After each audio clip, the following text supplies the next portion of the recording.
Good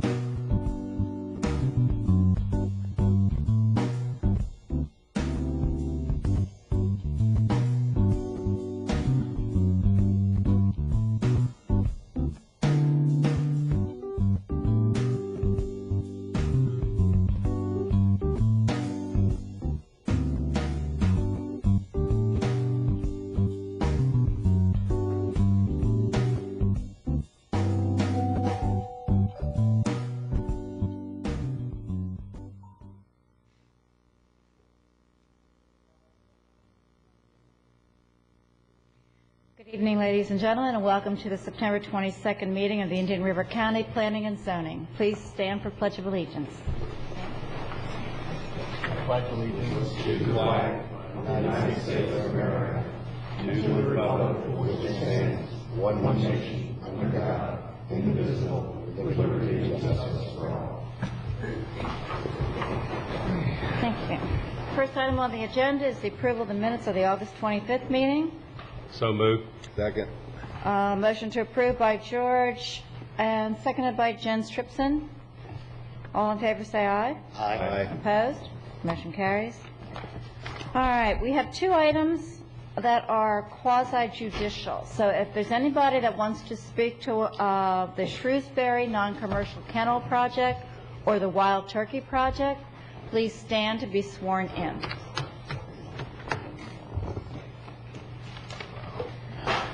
Please raise your right hand. Do you swear or affirm to tell the truth, the whole truth, and nothing but the truth? Thank you. Thank you. Okay, first item is the Shrewsbury non-commercial kennel, and this is Mr. McCoy.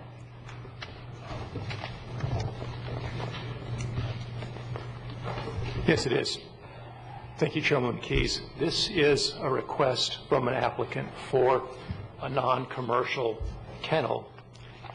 It's a use that requires approval by the Planning and Zoning Commission as an administrative permit use.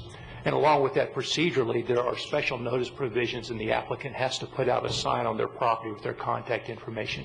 And as far as we know, the applicant hasn't received any calls regarding this proposal. And this proposal application comes to us as through the code enforcement process. There was a code enforcement complaint, a single code enforcement complaint in actually November 2010 regarding animals and a couple of other items. The other items were resolved very quickly, and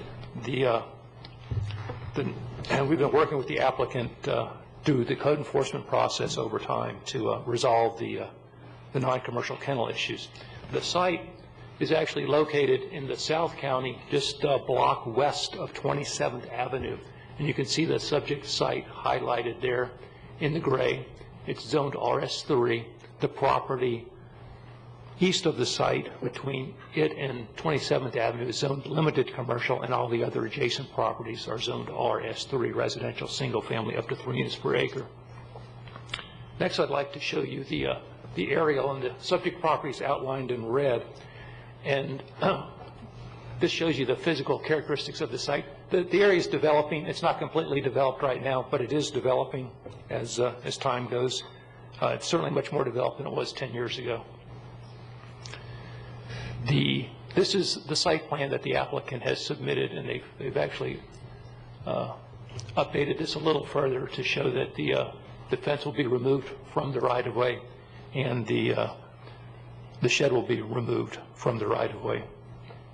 The blue is an outline of the fenced area, and the green is where the non-commercial kennel physical structure will be moved to meet the 30-foot setbacks. If allowed, the application would allow 10 chickens on this property, 3 ducks, 2 miniature horses, 2 goats, 2 dogs, 1 rabbit, and a pot-bellied pig on this 1 acre of residential property. It depicts the new pens.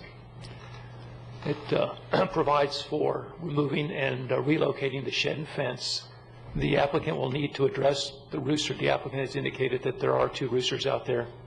The code classifies roosters as noisy animals and indicates that it's not appropriate in this particular setting unless you have more physical area in which to accommodate them. So they'll need to address that. And once this completely plays through the process and everything is done, it will resolve the code enforcement violation. With that, I'd like to get to the recommendation, and staff does recommend that the planning and zoning approve this with the following conditions: that there are no roosters or loud animals allowed, that there's no sale of chickens, ducks, or any animal products, that the large animals, and let me qualify that, that would be the ponies, the goats, and the pig, shall not be replaced. So there's essentially a sunset provision built into the conditions, that no animals will be kept, bred, or groomed for pay on site, and that the fence/shed encroachment condition be resolved by December 31st of this year. Thank you. Thank you. Any questions of staff? Would the applicant like to make a presentation? I've got a question for staff before Thank we you. go. Yes, Doctor. On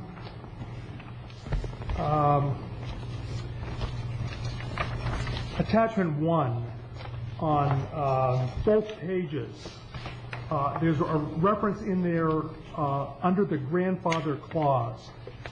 And that's only mentioned in this attachment 1. What does that mean, and why isn't it mentioned in the staff report? For those that in the viewing public and those in the audience, attachment 1 is the application, and what the applicant was hoping, and that's one of the reasons this kind of took so long and kind of wound its way through the process, was that there may have been some grandfathering, but the staff couldn't find any evidence or documentation of that.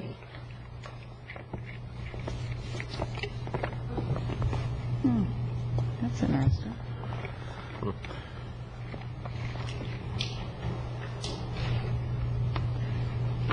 Is there anyone? I'm sorry, you have to, please, would you come down to the podium and give us your name? Right down here, please. Or, actually, this one you're closer to.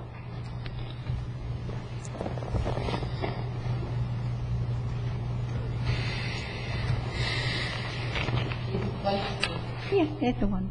Thank you. I'm Maxie Shrewsbury, and they're my pets. And one thing I'd like to say is I take this all very serious, and that these are rescue pets, and they're very elderly, most of them. And I even lost a hen on Monday.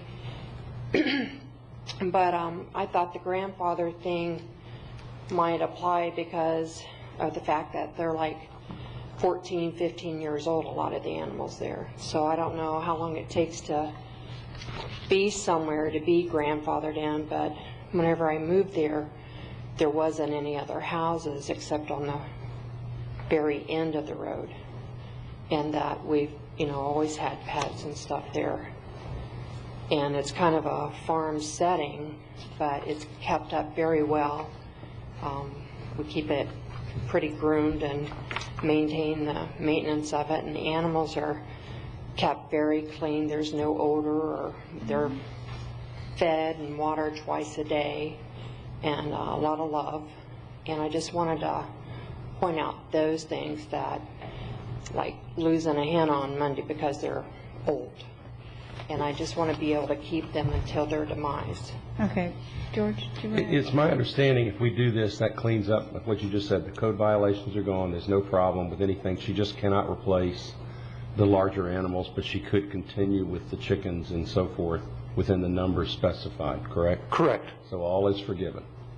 Yes, and it goes a long ways towards resolving it, along with the moving the encroachments. Okay. Ms. Shrewsbury, what did you mean by grandfathered? And is there something that you had done legally to establish? No, Okay, no. all right. I just thought, She was there first. Okay. Okay, I understand. Thank you very Cut to much. the chase. and I have done a lot of the provisions, I guess you would call it, already. Like I've moved the shed.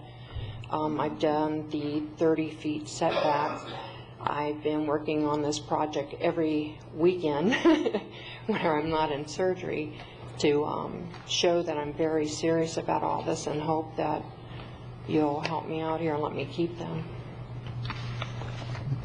Okay. The initial issue was complaint-driven. This whole thing resulted from a complaint. That's correct. Will any follow-up inspections after this is over also be complaint-driven? There should be one follow-up inspection near the end of the year before, when we're notified, just to make sure compliance of the setback issues and things like that. At that time, there'll be an inspection. Then going forward, any follow-up inspection would be complaint-driven. And I just want to be clear on this. As the larger animals die, they will not be replaced. So eventually it'll be chickens and ducks and the small animals and no large animals. That is correct, but I don't plan on replacing even the chickens and ducks. That my father started the rescue thing with the animals, and he passed a year ago. John, what was the nature of the complaint? The nature of the complaint, if I remember correctly, were the animals, and I believe a vehicle that may not have been registered. It was something along those lines, and that, again, was taken care of very quickly. And then we've gone through this process as far as resolving the non-commercial kennel aspect. Was it a noise complaint or anything of that sort? No, it was, as far as I know, it was just a visual issue. Visual. Okay. Somebody saw it and... Yes, ma'am. I didn't know that there was a complaint about the animals, but I did know about the vehicle. And a man that did work for me, his truck broke down, and it was on the side of the road. But once I contacted his wife, it was gone the next day. Well, you seem to be very cooperative, so thank you very much. Any further discussion? Okay. Ready for a motion? Yeah, this is not a public hearing, so I'm ready for a motion. I'd move we approve staff's recommendations. Second. Motion to approve by Mr. Hamner, second by Todd Bragnano. All in favor, say aye. Aye. Opposed? Motion carries. Thank you very much, Mr. Shrewsbury. Can I ask one thing, just so I'm on the same sheet of music? Does that mean I can keep all my animals? Except the rooster. Except the roosters. Because Get an extension on that until we find homes? You can discuss that with staff afterwards and settle up everything, because this approval goes into effect once you have complied, if I was reading that You have till correctly. the end, 12/31 to apply, basically, right? Yeah, that's... You have till the end of the year, so you should have enough time. all right, thank you. Okay, thank you. Okay, next item on the agenda. This is also quasi-judicial. There have been some people who have come in since we first did the swearing in. Is there anybody who wants to speak about this subject who has not been sworn in? Okay, thank you. All right, next item on the agenda is Wild Turkey Estates of Bureau LLC's request to change an administrative permit condition regarding a wild turkey sand mine perimeter buffer. Mr. McCoy. Yes. Mr. Thank you again. McCoy, Madam Chairman. Sir. I believe Mr. Bragnano, Mr. Bragnano came to my office early in the week on Monday and explained that he would have a conflict of interest in this matter. I instructed him to the clerk's office, where he filled out and he has now filed the necessary form. And under the provisions of Chapter 112 of Florida, he has to declare that conflict at the beginning of the matter, disclose the nature of the interest of the conflict, and also file the required documents. At that point, he would be able to participate in the discussion of the matter, but would not be able to vote. He would have to recuse himself to vote. Mr. Bragnano, is that correct? Yes. Okay. Could you go ahead and disclose the nature of the conflict at this time, please? Currently, I'm a partner in Wild Turkey Sand Mines, so I, of course, have a financial interest in this, so I'm not going to vote. And the statute is very clear that if he does have a conflict where it may inure to his financial gain, he is required to go ahead and disclose that and refrain from voting. He has filed the necessary form, so therefore at this point he would not be able to vote, but he is free to discuss the issues that come before the board. Thank you. Mr. DeBrawl, and Yes, sir. I would prefer not to be in the conversation also. Very good. Thank you. While we're doing a little office work here, also I need anybody who has had any communications with staff or the public to please disclose at this time. How far do you take communication? I got 2 emails from 2 different people regarding this, but I didn't reply to either one. I think the standard is whether or not you would be influenced to the point that you would not be able to objectively hear the testimony brought before you and vote in a fair and complete manner. One was suggesting I review the sand mine regulations and the berm regulations, and the other was the actual regulations. Sam? I don't think it'll bother my objectivity. Mr. Gatellis, who owns the property to the south where this buffer is in question, called me and asked me about the buffer stuff, about, type A versus the berm, and I had Mr. Gatellis call staff. And I also contacted Stan by email requesting specific information regarding the buffer that was approved. But it won't influence my decision at all. Thank you. George? I've spoken to no one. I had to go find it. I wasn't even sure exactly where it was. Okay. So, Mr. McCoy. Yes. Thank you, Chairwoman Keys. This is John McCoy with the planning staff, and this is a request from Wild Turkey LLC to request a change regarding a perimeter buffer condition. This was originally approved as an administrative permit use, and since that condition was approved by the Planning and Zoning, it must come back to the Planning and Zoning Commission in order to be modified. And staff, from a review standpoint, handled this similar to the original application, and part of that process is notification, and the applicant is required to post a sign on the site, which they've done. Staff did contact by mail property owners within a half a mile of the mine site, and staff does keep an interested parties contact list on this particular project. Folks have indicated they want to be notified regardless of whether they live within half a mile, and we did contact those people. We have received calls from several folks. They may be here tonight, they may wish to talk. Some expressed that they had interest, some expressed that they didn't have interest or had no further interest after finding out more about the application.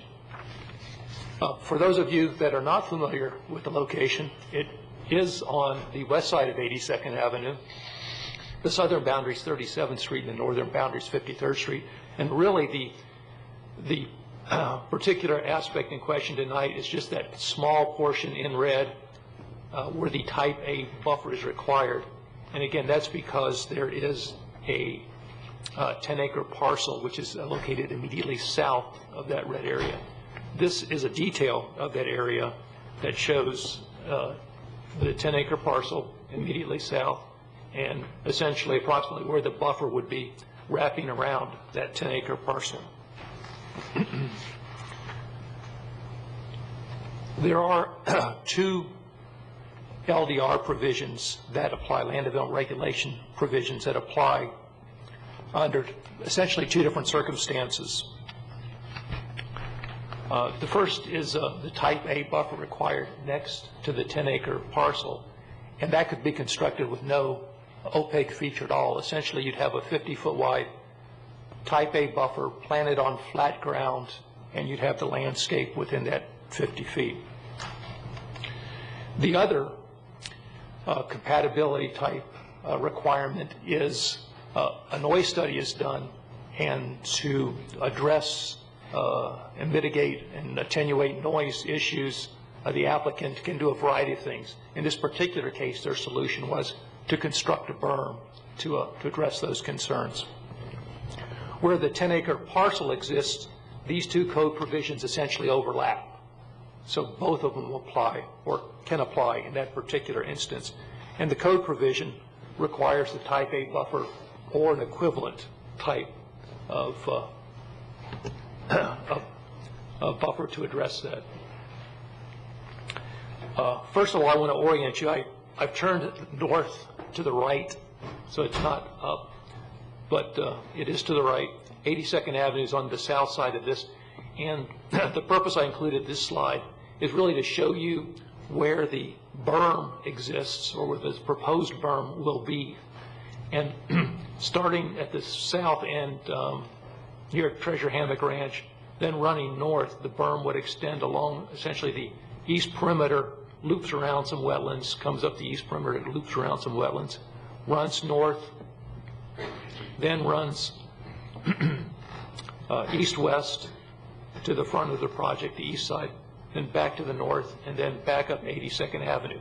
So the berm covers a much longer distance than does the buffer requirement. Again, the buffer is a relatively short section on a big project site, but even being relatively short, it's still 2,400 lineal feet.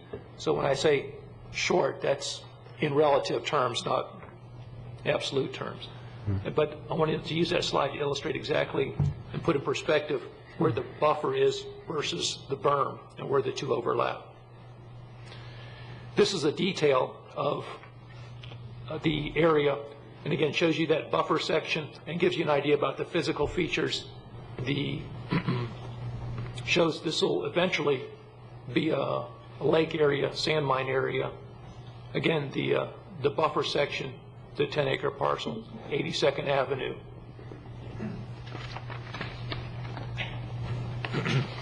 This is a illustrated part of the site plan. Again, the orange is the 10-acre parcel, berm area. Right now, the entry is right here. That entry is going to be shifted north for what the operational part of the sand mine.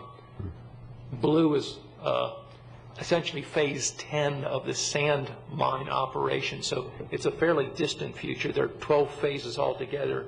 The majority of this blue area would be phase 10.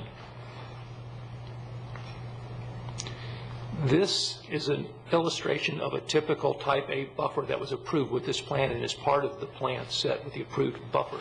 It represents 100 lineal feet of buffer. So this would be multiplied 24 times, this buffer section. In this particular instance, they've made it 68 feet wide. It can be wider than 50 feet, but 50 feet is the minimum. And again, they've illustrated it being on a berm. So the next slide I want to show you, I just want to warn you before I do, the vertical and the horizontal scales are two different scales, so it looks a little peculiar, but the point I want to illustrate is that berm, again, is 68 feet wide, and in the vertical section it'll look like this at a 4-to-1 slope, a plateau on top, and then come back down. And a good portion of that berm is constructed, and I just want to walk you through some of the pictures in case you didn't get a chance to get out to the site and actually see what it looked like. I included just several photos. This is the berm under construction where you see these dirt piles. So that is just the dirt before it's been shaped. This green area is actually where some of the vegetation has started to grow on the berm. The next slide I'm going to show you is I'm standing on the berm way down here at the east end. I'm at the west end looking east. This is close to the entry of the project, and I'm standing on top of the berm in the next photo right down by these cabbage palm trees, and that's this. You can see this is the plateau at the top of the berm, slope towards the 10-acre parcel site, slope towards the project site, and you can see they've essentially filled around the cabbage palms, preserving a lot of those cabbage palms in place, and then there are trees and cabbage palms, oak trees and cabbage palms behind the berm. And the last berm photo, I'm standing on the road, again looking east. It had rained pretty heavily the days prior to us going out there. So they had done some drainage work, and we're going to, again, kind of dress that slope down in the next several days. I'd like to get to the summary, and the code requires a type A buffer or equivalent, but it doesn't require an opaque feature. The noise study required the berm. So again, in this particular case where the 10-acre parcel exists, and only where the 10-acre parcel exists, you have these overlapping criteria. The berm with the setback and existing vegetation can be approved as an equivalent buffer. We've approved a number of equivalent buffers for other sand mines. We've approved native vegetation, we've approved preserving citrus, and we've approved berms, as is requested in this particular instance. We've frankly had a good track record with berms and grass berms as far as being an effective buffer for a lot of the things that are essentially nuisance generated from sand mines, the noise, the dust, and the visual end of it.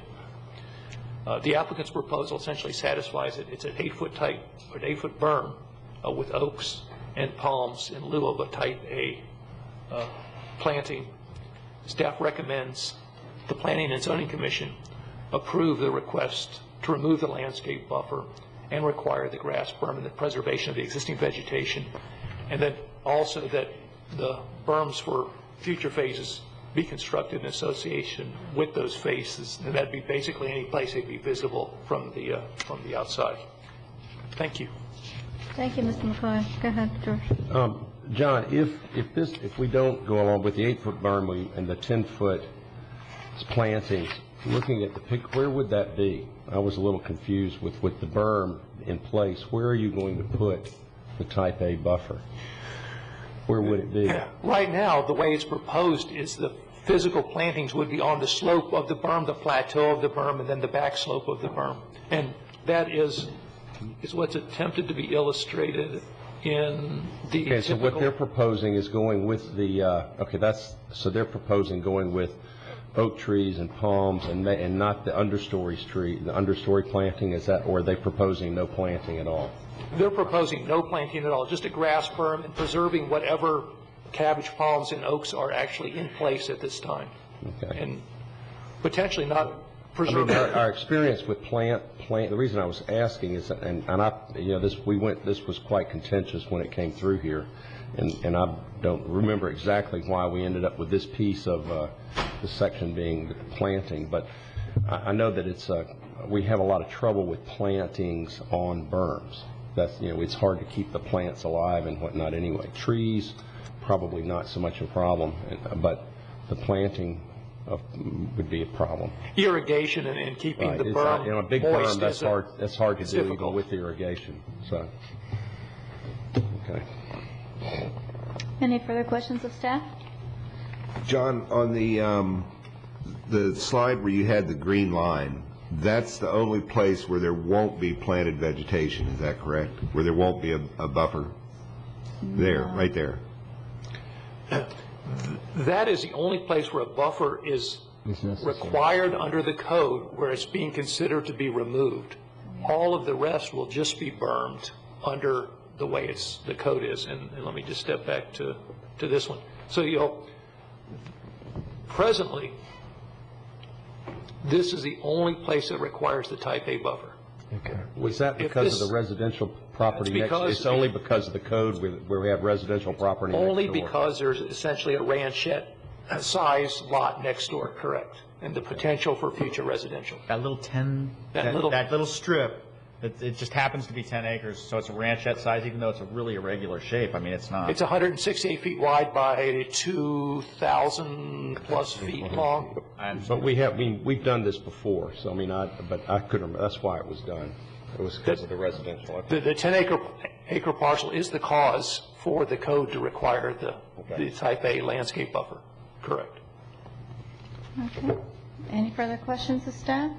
Madam Chairman, is the 10 acres fenced? Is there a fence line that runs down? The 10 acres is part of a larger holding, and I believe the larger holding is fenced. It's just shown on the tax collector's map as a separate parcel. Correct. Okay, thank you. And actually, if I remember correctly, it was under separate ownership when the application was approved, and it's now been consolidated as part of a larger holding. But it is still a separate 10-acre tax parcel. The balance of the holding is ag? Yes. And at this point in time, that 10 acres is undeveloped? That's correct. Okay, would the applicant like to make a presentation? Mr. Schilke. Good evening. Good evening, Mrs. Keys and the rest of the Planning and Zoning Commission. My name is Joseph Schilke. I'm with Schilke Bronsader, Vero Beach, Florida, and I'm here to represent the applicant. I'm really not going to add a lot. I think John did a great job explaining the situation. I wanted to add something, an answer to Mr. Tripson's question about the vegetation, maybe to clarify a little bit. To the south of, John, can you put the map up that has the green thing? Mr. Tripson, so you know, and PZ knows, there's still going to be cabbage palms planted to the south of the green area. John, maybe you can point to it along the Treasure Coast Hammock. That's correct. And along this berm, what Mr. Schulke is indicating is there will be cabbage palms. It's not a landscape code requirement. It's actually it's an environmental requirement, mitigation requirement issue. I didn't want to get those two crossed up, but there is, I believe, a U.S. Fish and Wildlife requirement to relocate cabbage palms there for carrot habitat. Does that continue all the way around? How far does that go, Jeff? No, sir. It goes to the limits of the Type A buffer, and actually extends a little further than we need to. When you say the limit of the Type A buffer, it stops at the buffer? Right. The planting stops at the buffer and actually goes a little further north than what we would have had to. We just kept it contiguous. It was for the Caracara, which the nest is well south of this location, and outside of the radius. That area is not in question, correct? That area is not in question, and if I convey the extent, it starts at the south and runs north to the end of the buffer section. Is where that's proposed. Right, and I also wanted to let the Planning and Zoning Commission know, and also the public, that this Type A buffer was not one of the environmental criteria, one of the mitigation criteria that we had to provide. And all the mitigation criteria we had to provide is still being done. The wetland enhancements, the wetland creations, the mitigation for the Caracara, mitigation for the wood stork, none of that is being affected whatsoever. So we just wanted to let you know that we're not asking for any relief or from those requirements, and they're still being done. Finally, I just wanted to reiterate that Erie County has approved in the past the berm in lieu of. This berm, we think, is it will be work very well, not only for a visual buffer, but for noise and for dust. And from the perspective of trying to maintain this vegetative buffer, it's not very practical. It's going to be a lot easier to maintain the grass and the native vegetation that we are keeping. You saw in the picture, there are palms that we're maintaining in the area, and there's oaks in the area. Most of them are just to the north of the buffer area that John's pointed out, but we'll be preserving as many of those as we can, as possible, I should say. The Hall Road as it's built and moved for the different phases, we will be moving that Hall Road around the existing trees in that vicinity to make sure we're not taking out trees unnecessarily.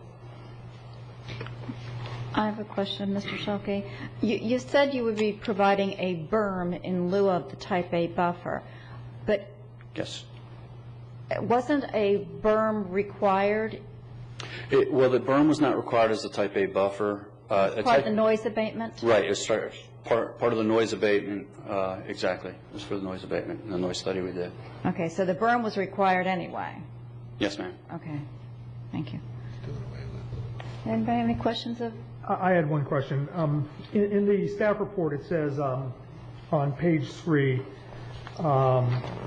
third paragraph down, it says, in this case, the applicant has indicated that a standard landscape buffer planting is not practical for a sand mine in agricultural area. Could you explain why that is? And that was, if you don't mind, that was a conversation that Joe and I and some of Mr. Schulke and I and some of the people had actually, I believe, on site, if I remember. And again, it gets back to Mr. Hamner's point that it's very difficult to irrigate a large berm like that.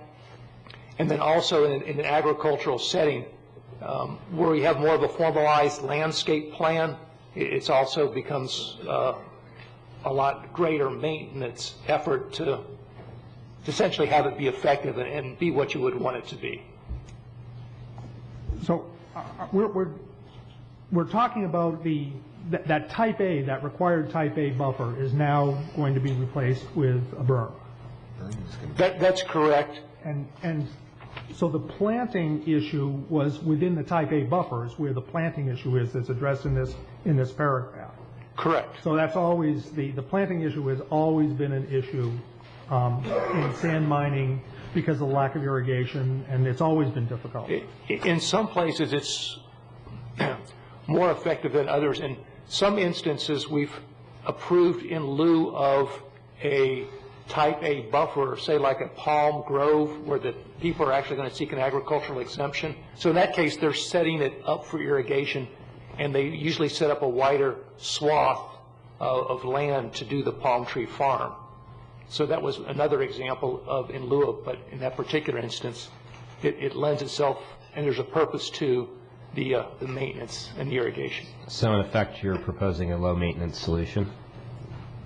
We're proposing we're in favor of a solution that we think is effective and is low maintenance, correct? Okay. Okay, any further questions? I see Mr. Gatellis is here. He's the person that owns the property on the south side of this berm. Mr. Gatellis, did you want to make a statement? Yes, ma'am.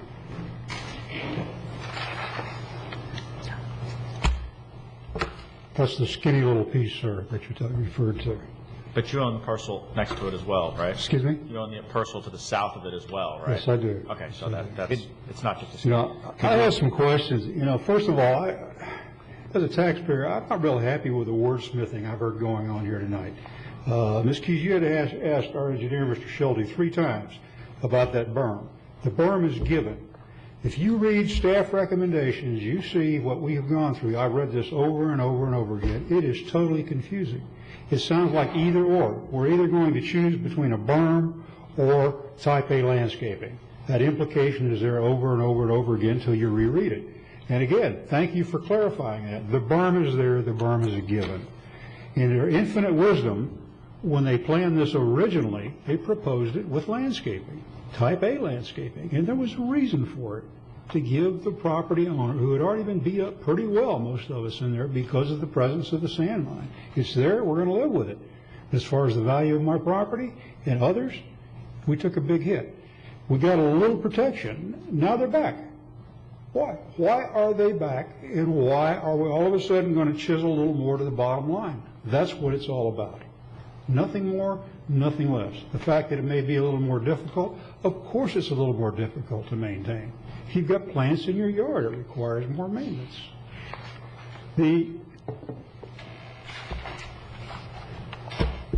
There's all kinds of implications about the planting that's going on there, and I forget, someone finally nailed staff down. There's going to be no planting. Nothing. Nothing. There's a reference to the native plants that are there, the native trees. How many are going to be there? They're not going to plant them there. It's the ones they were able to bulldoze up and bulldoze around. Now, these people have engineers. They have attorneys to represent them. I'm sitting here by myself. I don't have an engineer or an attorney. I'm looking to you for some protection. I'm looking to you to make these people do the right thing. Stick with the deal that they proposed in the first place.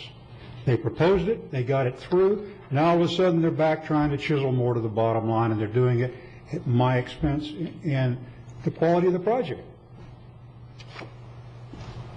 It's no more maintenance intensive to do that today than it was 2 years ago when all this was discussed. The same maintenance. These people do this for a living. They knew exactly what they were doing. Cost, the cost is the same. They're smart enough. They're good business people. I know most of them. They did a pro forma. They knew what it was going to cost to build all of this. They've got their numbers on their desk right now. It's what it's going to take and what it's going to take to put type A landscaping in here. But all of a sudden, hey, if we can knock a few $100,000 off of this, that goes to our bottom line. That's why we're here. And folks, I'm not an attorney. I'm not an engineer. I'm not a landscaper. But I'm a taxpayer. Been here a long time. And I need some protection. I need some help. And a little bit that we didn't get last time around when this went through. I received my notification from a private citizen of the last hearings we had 2 years ago. I was not even notified of it. Well, thank God the staff's doing a good job of notifying the surrounding property owners. So I'm looking to you to do the right thing, the ethical thing, and the moral thing. stick with the deal we made. We made a deal, no wiggling. Do you have any questions for me, folks? I do. What are you going to do? This piece of property, the residential area that's now been encompassed by the property to the south that's agricultural? Yes, sir. Are you going to maintain that as residential? Is there plans for a house in the future? You don't know. I mean, I understand why the type A buffer was put in there, because that's what the county code said. No crystal ball. On something like this. No crystal ball. But I can tell you, knowing the property out there, unless there's something like that, this 8-foot buffer, 8-foot berm is a pretty good-sized berm as it is. So I understand it's supposed to be there anyway, but I'm kind of curious. I'm a little concerned about how this is going to work with a type A buffer, and it's only there because of that strip of land, and now it's encompassed with the land to the south, which is all cattle property. Mr. Hanner, I would say that becomes the problem of the sand mine. They proposed that. That was their plan. I don't remember this being proposed. I think this was rule, because it's been south. That's what I was asking about earlier. The type A is only because of the original rule, which is in fact, that was part of what was in the contentious part of this. But that's why I was curious about the property with the 10 acres being residential. I had forgotten about that strip, frankly.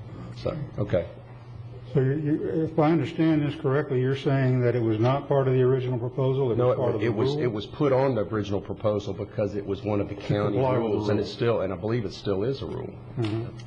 The question is whether the type A, I think the question is whether the berm meets the requirements of the A buffer in lieu of buffering itself, because they're two equivalents on top of each other. And I think that's the whole question here, is whether or not, when we did this originally, by having the berm, should that have been considered as the type A buffer or not? And I think it was just, I'm not sure that we even got into that discussion. I don't remember a lot about that. Yeah, actually the code that we have says a type A buffer is required on a mining site where it abuts property that's residential. Right, yeah, that's right. 10 acres or less, so ranchette type. But it says a type A buffer or its equivalent. Right. When we're going through the original approval, we said type A buffer, and the applicant had the option then of saying, hey, I have an equivalent out there. I have the berm.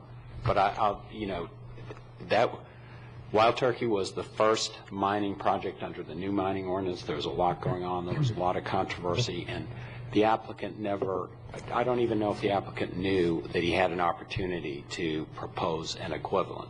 So we're here now because he's modifying it to still comply with county. That was my point, is I don't remember having a lot of controversy about this one buffer area when it came up originally, because we had plenty of other issues at the time. And so what my consideration is whether or not a berm is equal to or works for a type A buffer. That's the question. It's not necessarily two buffers on top of each other. But I don't want, I agree with you about one thing, and this thing will stick to the deal. I don't have a problem with that at all. The only question I have right now is whether or not that buffer complies with the deal. And that's just so we all know, that's my issue right now. The buffer complies with the deal. If the buffer complies with the deal, because if the buffer is considered a type A buffer, in lieu of a type A buffer, then I would say they comply. If not, if that doesn't comply with the type A buffer, then they've got to do both. Okay, then I think what you're saying, George, is that the land development regulation says that on that strip of land, it's got to be a type A buffer shall include or a 50-foot wide buffer yard and a type A buffer or its equivalent along said site boundary. So it says type A buffer or its equivalent. Right. So what would you consider the equivalent of a type A buffer? Would you consider just a plain berm with no plantings on it the equivalent of a type A buffer? The type A buffer is whether it's got the opaque feature or not. This is 8 feet high, and that's an 8-foot high berm is a pretty good buffer. But that's why I'm listening right now. But that's my issue: is does the berm equate to the type A buffer? What does it substitute for? That's the whole point. It may, and that's because trying to put type A buffer planting on top of that berm, I do think is impractical, because I don't think that it's going to work. Mr. Hanner, not to belabor a point, but just to reemphasize one point, I remember this a little chaotic as well when this was going on, but that was the responsibility of Wild Turkey to take care of that. They signed off on this, and they committed to it. Right. And I think they're still signed off and still committed to it, and I think they need to man up and do what they said they were going to do, no matter how difficult it is. Sir? This is a question for staff. I want to make sure I understand this. The landscaping solution type A buffer as opposed to the berm solution type A buffer, that was a requirement because it was abutting a 10-acre residentially zoned piece. This 10-acre residential, help me understand that. What is that doing there? I mean, where did that come from? When did that come from? It's surrounded by ag. I mean, maybe it doesn't matter, but I'll satisfy my curiosity because that's what really generated this. It wasn't like, hey, in order for you guys to do the mine, you have to have a type A buffer. It was like, hey, because there's a residential piece next to you, you have to have it. So how did that get there? When was that made residential? I can't speak to the parcel creation, but the property, all the property out here is zoned A2, agricultural 2. The minimum lot size in the agricultural 2 zoning district is a 10-acre, essentially a 400,000. So this was one of the few parcels out here that actually was created that just met the minimum because all of the rest are much larger holdings. So I can't speak as to the circumstances as to when it was created, but it is, going back and looking at it, it is a legal lot of record. It's a 10-acre parcel that meets the zoning district. Yeah, it's legit. So we say residential. It's not residentially zoned, but it's configured such to be residential. It's a classification that requires a type A buffer against it. Yes. Yeah. All right. I've got a question for staff. In your report, you referenced that proposed buffers have been approved and have been effective at other mining locations. Is that something you can substantiate? There are a number. We went back and looked at other buffers, which involved the Cross Creek sand mine, the Schumann sand mine, I believe the most recent one, and I'm drawing a blank on the name, at 86th Avenue. 86th Avenue on the Southwest County, Southwest. And Fisher on 66th Avenue, too. Correct. Yeah. And it's the same size and scope? The ones with berms are, a couple of these are alternates. A couple is, like I indicated, a grove, and one's a palm tree farm. Mm-hmm. Those are, again, several hundred feet. Yeah. Okay. You'll forgive me for asking this, but I'm going to ask it anyway. You know, obviously, if there was a preschool or something there, it would make a difference about how we feel about this. So I'm going to ask the question: is this a cattle operation, or is this your residence next door? Currently agricultural, and it's currently used for cattle. So there's not a residence there, or people living there, or? No, sir. You know, and I was asked the question, do I plan on putting single family in? You got to remember, a monster sprung up 2 years ago. Mm-hmm. I don't know what I'm going to be able to put in there. I don't know what my capabilities are. I just can't answer that question. I know my options are diminished substantially now. But currently it's ag land. We have cattle on it. Donna, I've heard it again that it's either or, but in this case the berm had to be there regardless. The berm had to be there, and what we're talking about in this section is whether they then had to plant a type A buffer on top of it. And now we're looking at whether we want to remove that or not. I have a question. If there was already a house on that 10-acre parcel, would they then be required to put in the type A buffer, or were we saying that the berm would be okay against a house or houses? When there's a 10-acre or smaller parcel adjacent to a mining site, that mine has to have a type A buffer or its equivalent. It doesn't matter whether that is developed with a house or not. It's just a type A or its equivalent. I think the crux of it is the equivalent. Yeah. Correct. And this 10-acre parcel predates the application for the sand mine? It does? Yes. Yes, it does. There you go. The understory is the 10-acre, the part of the 10-acre of the type A buffer, the only part of it really kind of bothers me is if I could And we can't do this, I don't think. If we could have trees in there of some sort, it would be fine. It's all the understory it's going to create the real problem. It's maintenance, et cetera. And I can sympathize and understand that that's a real problem. If like the movement, the palm trees they're planting, if it wrapped around in there, then I would probably be in favor of this as it is. And so I don't know how we compromise out the landscaping, but it should be with the 8-foot berm. It's a pretty solid opaque feature. But trying to put plantings in there to maybe pacify or break the the view is fine with me. But I'm not sure that the planting that the understory will work. I mean, I just don't think it'll work. So what you're saying, it doesn't satisfy the equivalent? Well, reality is I probably feel like the 8-foot berm does satisfy it. The fact of the matter is, I remember how contentious this is, and we're never going to make everybody happy, but I'd love to see some trees along the berm myself, trying to break it up, because that would look better, but that's the reality. If I remember correctly from Mr. McCoy's presentation, both sides of the berm have to have this type A buffer landscaping. Is that true? Or just Mr. Gatellis' side? The way they designed it and the way they proposed it, both sides have it. That isn't necessarily how it has to be planted. So maybe we could just do it on Mr. Gatellis' side and not have to do it on the mining side. I mean, if you think about it, the reality is that is their design. That's their whole point. They've designed it so somebody realized this besides us, whether or not. So it's, I'm worried that the understory won't grow on that slope. So. If I could just add one thing in the staff report, this is a quote from the ruling, and it says that the perimeter of the site adjacent to such an area shall include a 50-foot wide buffer yard and a type A buffer or its equivalent along the site boundary.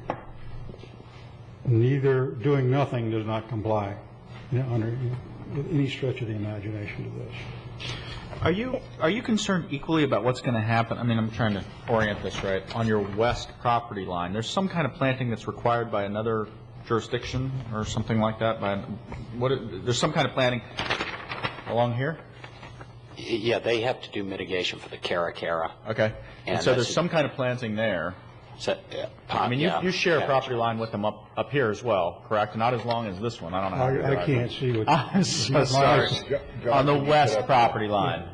The west property. I mean, you share two property lines. Yes, sir, I do. With this fellow, with this operation. They're on my west and on the north.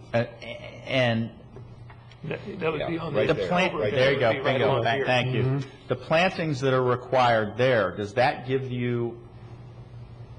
Are you satisfied with what's there? What's being required there? I mean, we're looking at the green line right now. No, where his pointer is. Where his pointer is there. Your other property line has an 8-foot berm, but it has a Cara protection planting scheme on it. Is that?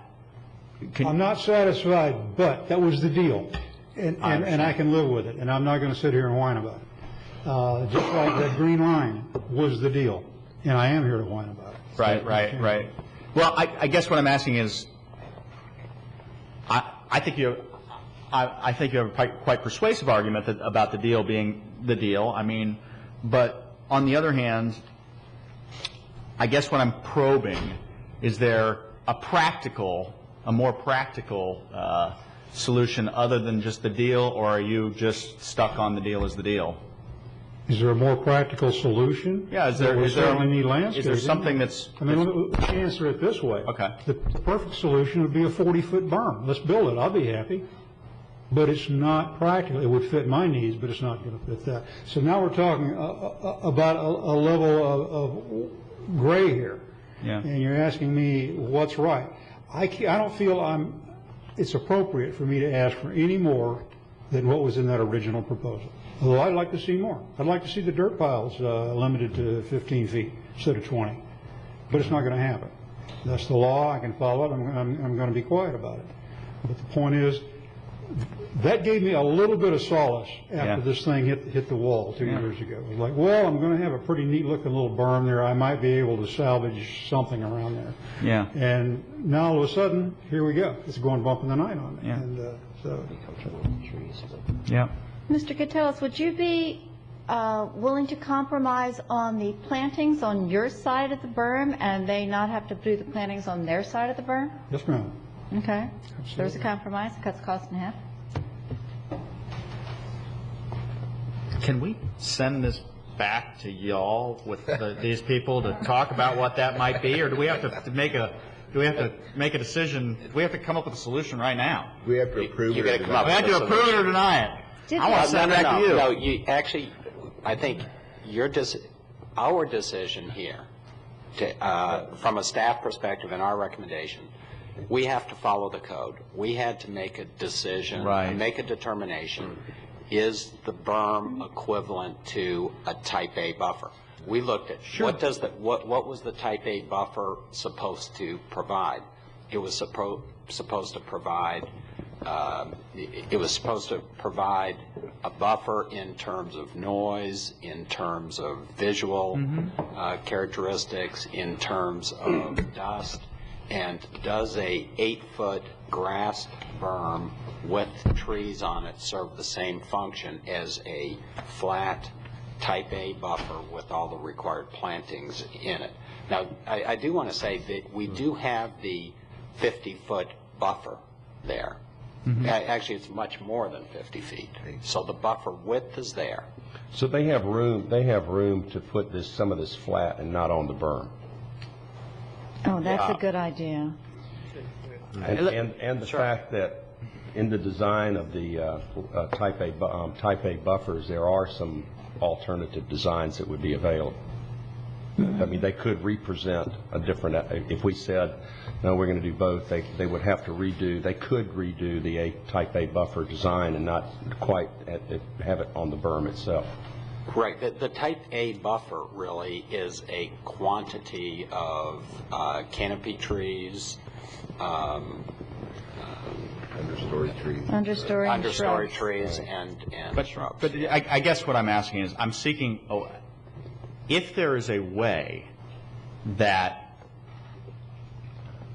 some of the cost of this type A buffer can be taken off of the mine, and the result can be the same or better for the adjoining property owner because we're only doing it on one side, and maybe we can, then that sounds like a pretty good solution that should be explored. So I'm asking, do we have to write, procedurally, maybe I should address this to Madam Chairwoman, can we table this? No, or do we have to say no. yes, no, or how can We can make the motion tonight. Okay. Because the type A buffer requires 3 canopy trees within 100 lineal feet, 3 canopy trees, 3 of 4-inch diameter DBA, and 3 smaller ones, 10 understory trees, and 75 shrubs. Okay, so what we do is we just say it only has to be on one side of the berm and not on the mine side of the berm.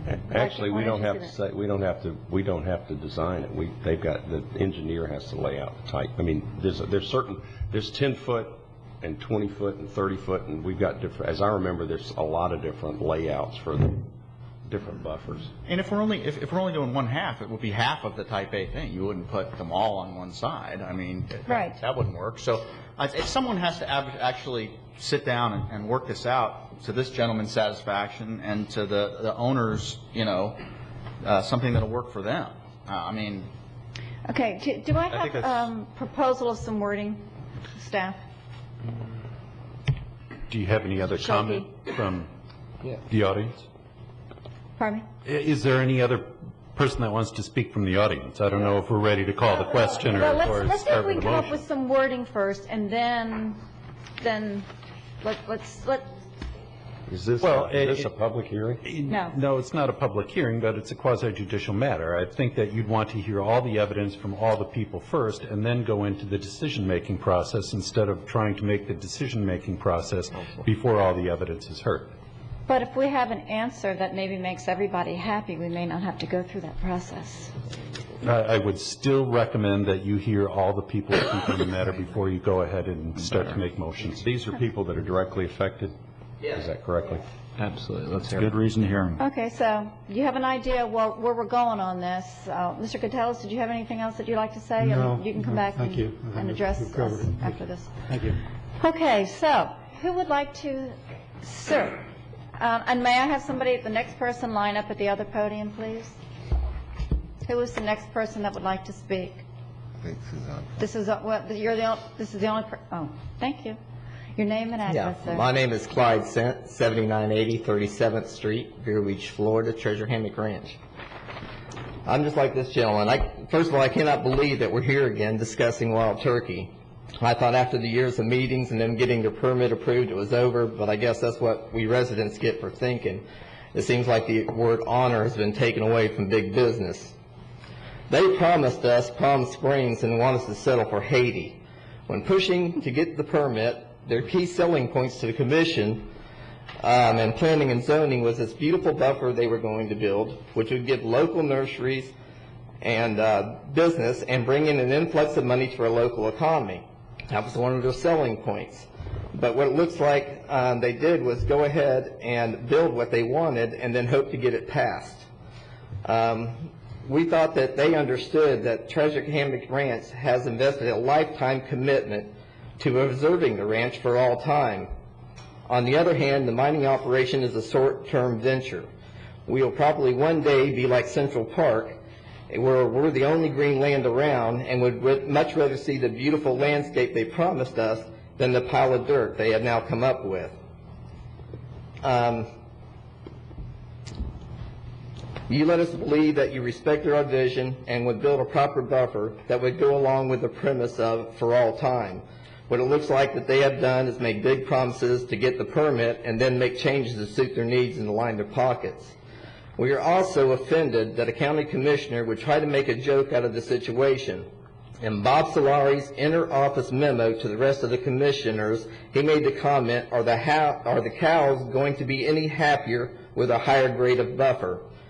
As far as I know, Bob has not been out on the west side of the ranch, but I have, and yes, the cows do care. As well as the students from the local schools, colleges, such as the Florida Freshwater Fish and Game Commission, the bird watchers, the cowboys, and I care. Let's face the facts. Wild turkey cannot move fill from the mine till they satisfy the permit, which means they cannot make any money until the buffer is completed. It has nothing to do with anything else but money. If they have to take the time to build what they said they would, it would take a longer time for them to start hauling, and they would have to put more money into the project.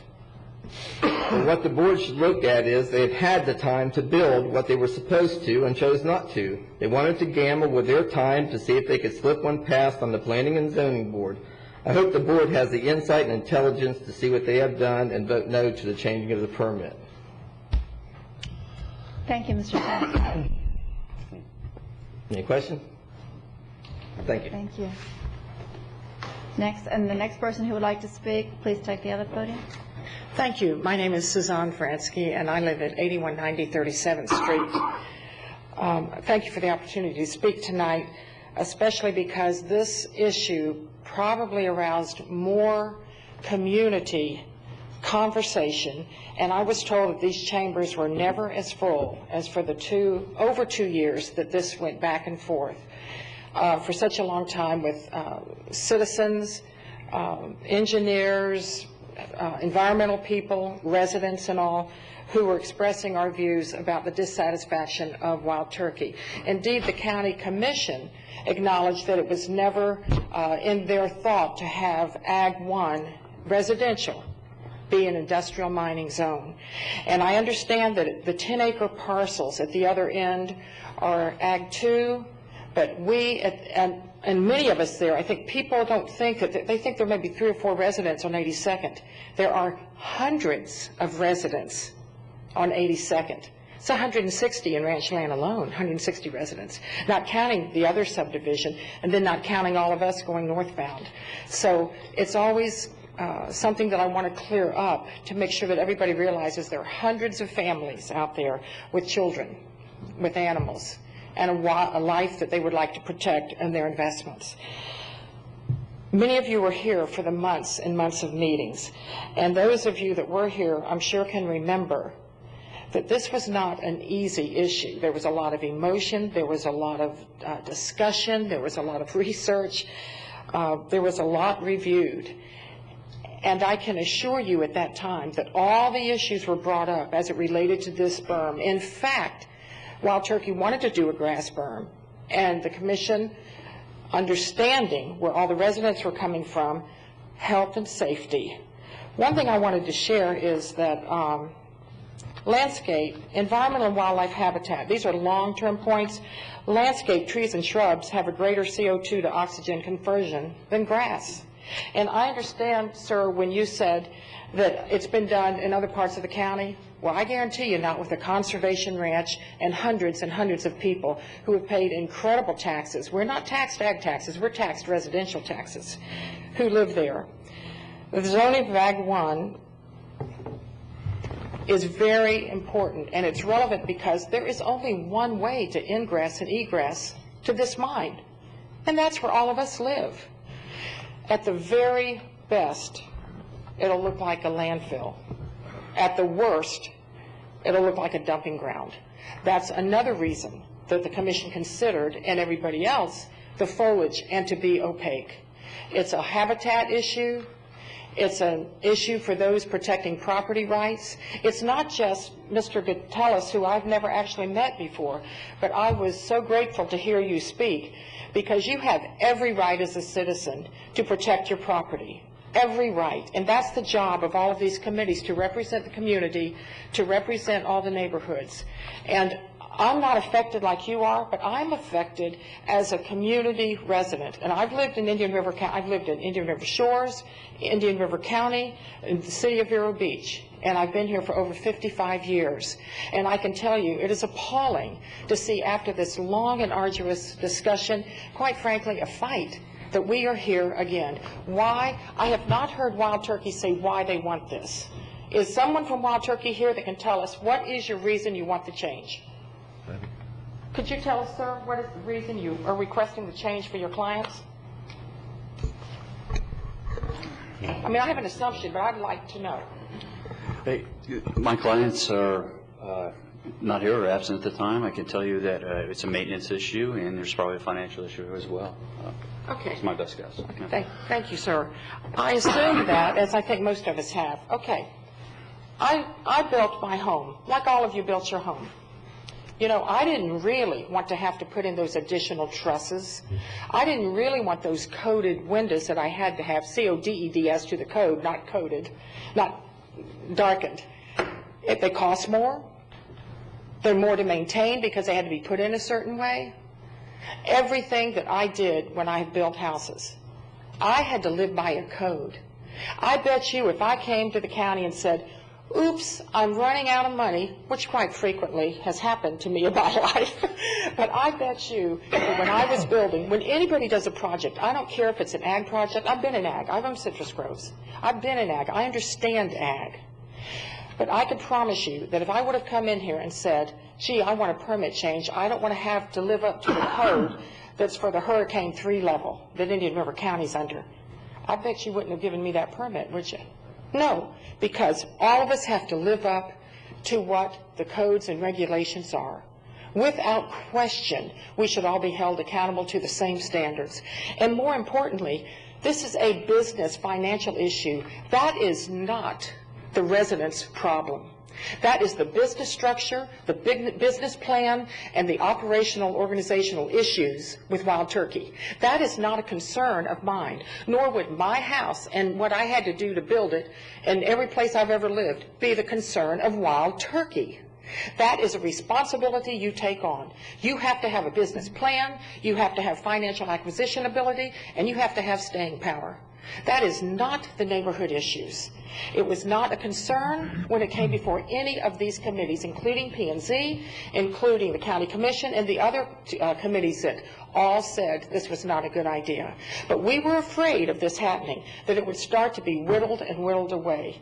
And I am asking that this committee have the integrity and the honor to value what was done before you, which many of you participated on, gave up many hours of your lives to do this, that you honor that you uphold to the letter of the law this permit, that no one be given a special exception. Why? Because they're running short of capital? Well, that could probably be 99% of all of us in here on projects we're working on, or when we go to buy groceries, we're running short of capital. But I guarantee you, Publix doesn't say, oh, go ahead and take 5 more gallons of milk, it's okay. No. So I'm asking very strongly that you please deny this application, honor those before you, honor those who have really studied this for years. And this, the reason it wanted to be opaque, but it should be opaque, is because we can't afford, you know when you say it controls dust? Please come out and let us show you dust. It doesn't control dust, an 8-foot berm. It doesn't stop the noise, and it will look just like a landfill. There's no way it can't.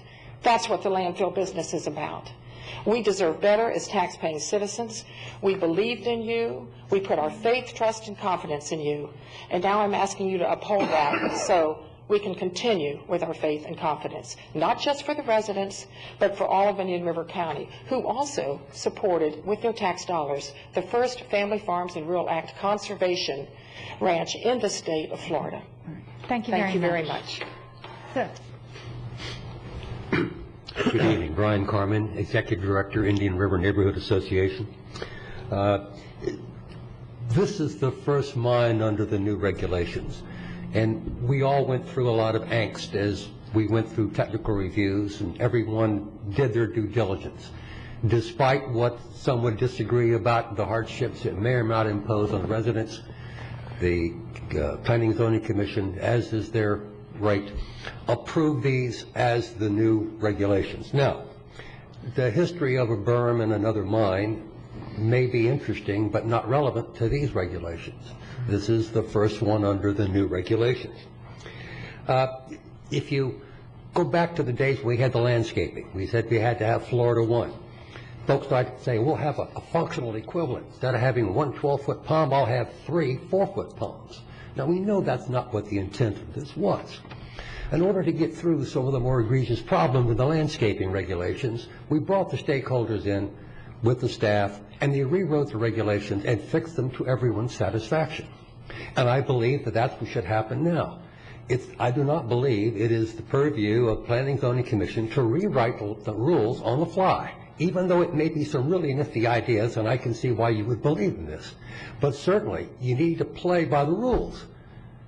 Work with the rules that you have. If there's an error in them and we need to fix it, fix them. But fix the mining regulations, do not compromise them. And that's all I have to say. Thank you. Thank you, Mr. Carmen. Anybody else would like to address planning setting? Mr. Schulke?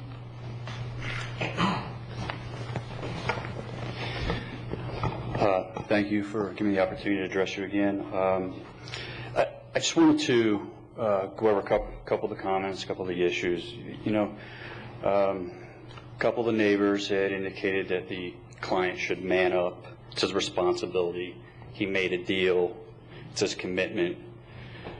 There wasn't a contract. There wasn't a deal. We promised to meet the code. That's what we promised to do. When you submit a site plan and you get approved and you all approve, we promise to meet the code. Now, in this particular instance, the code permits a type A buffer or its equivalent. And what we're asking the Planning and Zoning Commission is to simply decide, is the 8-foot buffer, berm, an equivalent? Because we feel we have that right. It's the code.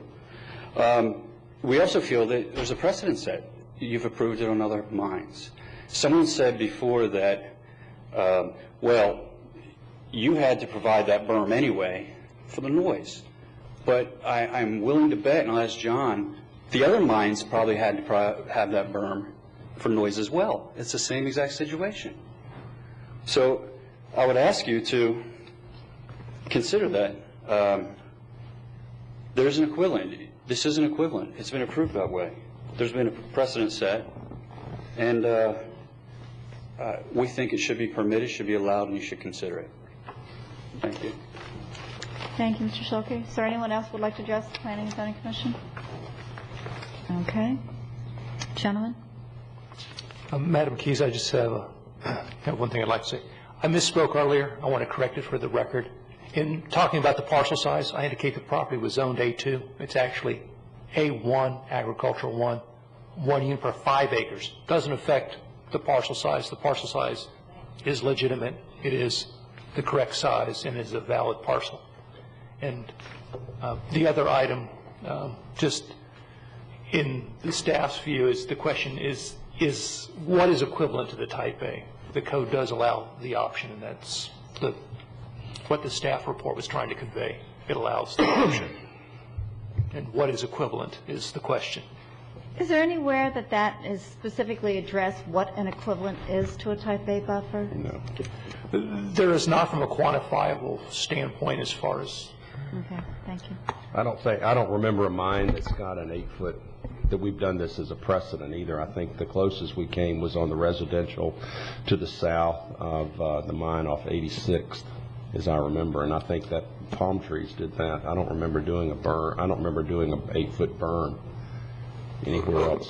Is that correct? Yeah, we had 8-foot grass berms along 66th Avenue Extension Schumann on the west side of the road there. And they later came in and did Palm Tree Farm as well as that grass berm there. And they did along Power Line Road, I think, north of 510, when property was still in the county jurisdiction for the grass. That was the one up on Power Line Road was an 8-foot berm or a 6-foot berm? I think it turned out to be 8, if I recall. Okay. But the equivalent buffer could be an 8-foot berm. It could also be an 8-foot berm with a certain amount of landscaping on one side of it, right? Yes. So the applicant could table this and come back with another equivalent idea, correct? Yes. I mean, what you've read in the code is equivalent, and there's just a few things that I just want to point out real quickly that staff looked at. As I think, as most of you all know, there are 3 types of vegetation in any of our buffers. There's a canopy tree, understory, and shrub. Mm-hmm. And generally, you know, the shrub is to take care of kind of the lower underneath, and the intermediate would be the understory trees and the canopy trees, the tallest part. In other parts of our code, you know, we've looked at, well, if you put in a tall buffer, you know, a certain size buffer, you really eliminate the need for the shrubs and maybe even the understory, because that's, you know, you've completely We have the right for filled an in. opaque, a Correct. wall which is an opaque, 6-foot opaque Right. feature. So that's And one thing to look at. That's Is why I what was asking about the Right. about the design of a type A landscaping, because I can tell you, in all candor, it's not to take anything away from the residents or the mining company. I'm sure the mining people want to save money. The residents and the people out there, quite frankly, I think this is just as an emotional issue. You've got an 8-foot berm around this whole property. The 8-foot berm is sitting on 82nd Avenue. It's the most visual part of this. Yeah. You have one strip from east to west that we're talking about here next to Mr. Catellus' property. And this was so contentious. And there are 2 of us that were here the whole time, so we do remember a lot about what went down. And I can tell you, I don't remember discussing this very specifically. So whatever you say, we'll all just agree to believe whatever happened. But the reality is that I think right now this is just as contentious as an issue to force them to do something. And I happen to believe in a deal as a deal. The question I've got right now, personally, is that an 8-foot, you've got a 6-foot opaque feature in the type A or type B landscaping buffering. This is 8 feet high, so to a certain extent, yeah, I think this probably satisfies that. But I think that it could also satisfy it with trees along without the understory because of the fact that it's 8 feet tall. So I think if we say, fine, you got to have a landscape buffer and the berm is included, that staff, there's a big wide open area for somebody to design a landscaping, the type A buffer that works probably better than the pictures that are in the original design. And I don't think you have to stay with the original design at all. And you still meet the code. But personally, I happen to think that the 8-foot berm probably does satisfy the opaque feature, because that's as big a berm as we've ever built in anything that I remember. So that's my dilemmas. I would like to blend it with some trees, but I think that I'm not sure I understand the contentiousness of this, other than we've got 2 parties that are just unhappy. Well, I think Mr. Catellus his position is that he wants to see some landscaping on that buffer, and since he is the adjacent property owner, I'm actually surprised that they haven't worked it out with Mr. Catellis before they got here, so that's a little bit of a surprise. Any good cowboy knows a deal's a deal. That part we got down pat. Madam Chairman, I don't know if the code would shed any light on the dilemma that the board has, but under 901 definitions, buffer and opaque feature are listed in the same definition. They are listed as one, and they are used interchangeably throughout that definition found in 901. And let me just read from it. The opaque feature may be composed of a wall, solid and/or slatted fence, landscaped earth berm, planted vegetation, or existing vegetation, or any combination thereof, which maintains a completely opaque screen of a specified height. So as far as the code is concerned, they're using buffer and opaque feature interchangeably, and I think that supports staff's contention that it may be used interchangeably. There's only one In the equivalent. only one problem with that, though. What was required of Wild Turkey was the berm for noise and dust abatement and a type A buffer. So that's, using one in lieu of the other, per your wording, isn't quite. Madam Chairman, Yes, can I Mr. ask you a Shaw. question or clarification based on what Mr. Brawl said?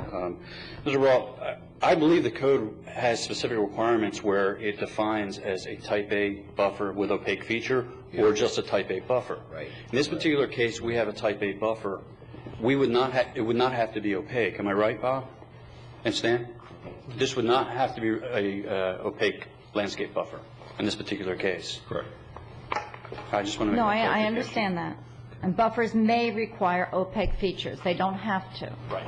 And normally we stipulate a type A buffer with a 6-foot opaque feature, but I don't know if this was stipulated in the approval process. In the design of the buffer, don't we take into the fact if someone has a fence or something, an opaque feature, don't we modify their buffer accordingly when they make it opaque? With the understory, do away with understory? You do the shrubs. Don't we alter the planting accordingly? We have where we've had flexibility, like in these cases, where, like in the case here, where you get to decide what's equivalent. I think it's logical to say that the shorter material can be substituted by the berm. The answer to this is you've got a landscape, you've got the berm, which is required, and you've got a type A buffer, which is required. But the design of that type A buffer looks like to me that it's pretty flexible because of the fact that you've got an 8-foot opaque feature, frankly. If you take what Stan just said, that the opaque feature does away or can do away with the shrubs and maybe even some of the understory, then we're back to what you originally were talking about, George, and that's putting in some palms and trees, and hopefully native. So it seems like, if we can't make the motion, if we have to deny it and then they bring it back to us, or can we make the motion to include that? The design of a buffer is not our responsibility, it's staff's responsibility, I think. I think you can determine what is equivalent to a type A buffer tonight. You could determine that an 8-foot berm with what I think I heard, the typical volume of type A landscaping, but with put half the of major it, trees planted along or whatever. like as half the distance. half of the volume of a type A landscaping all on one side. That's you within our. you could make that a determination that that's what's equivalent. Okay. All right, 1/2 the volume of a type A buffer on one side.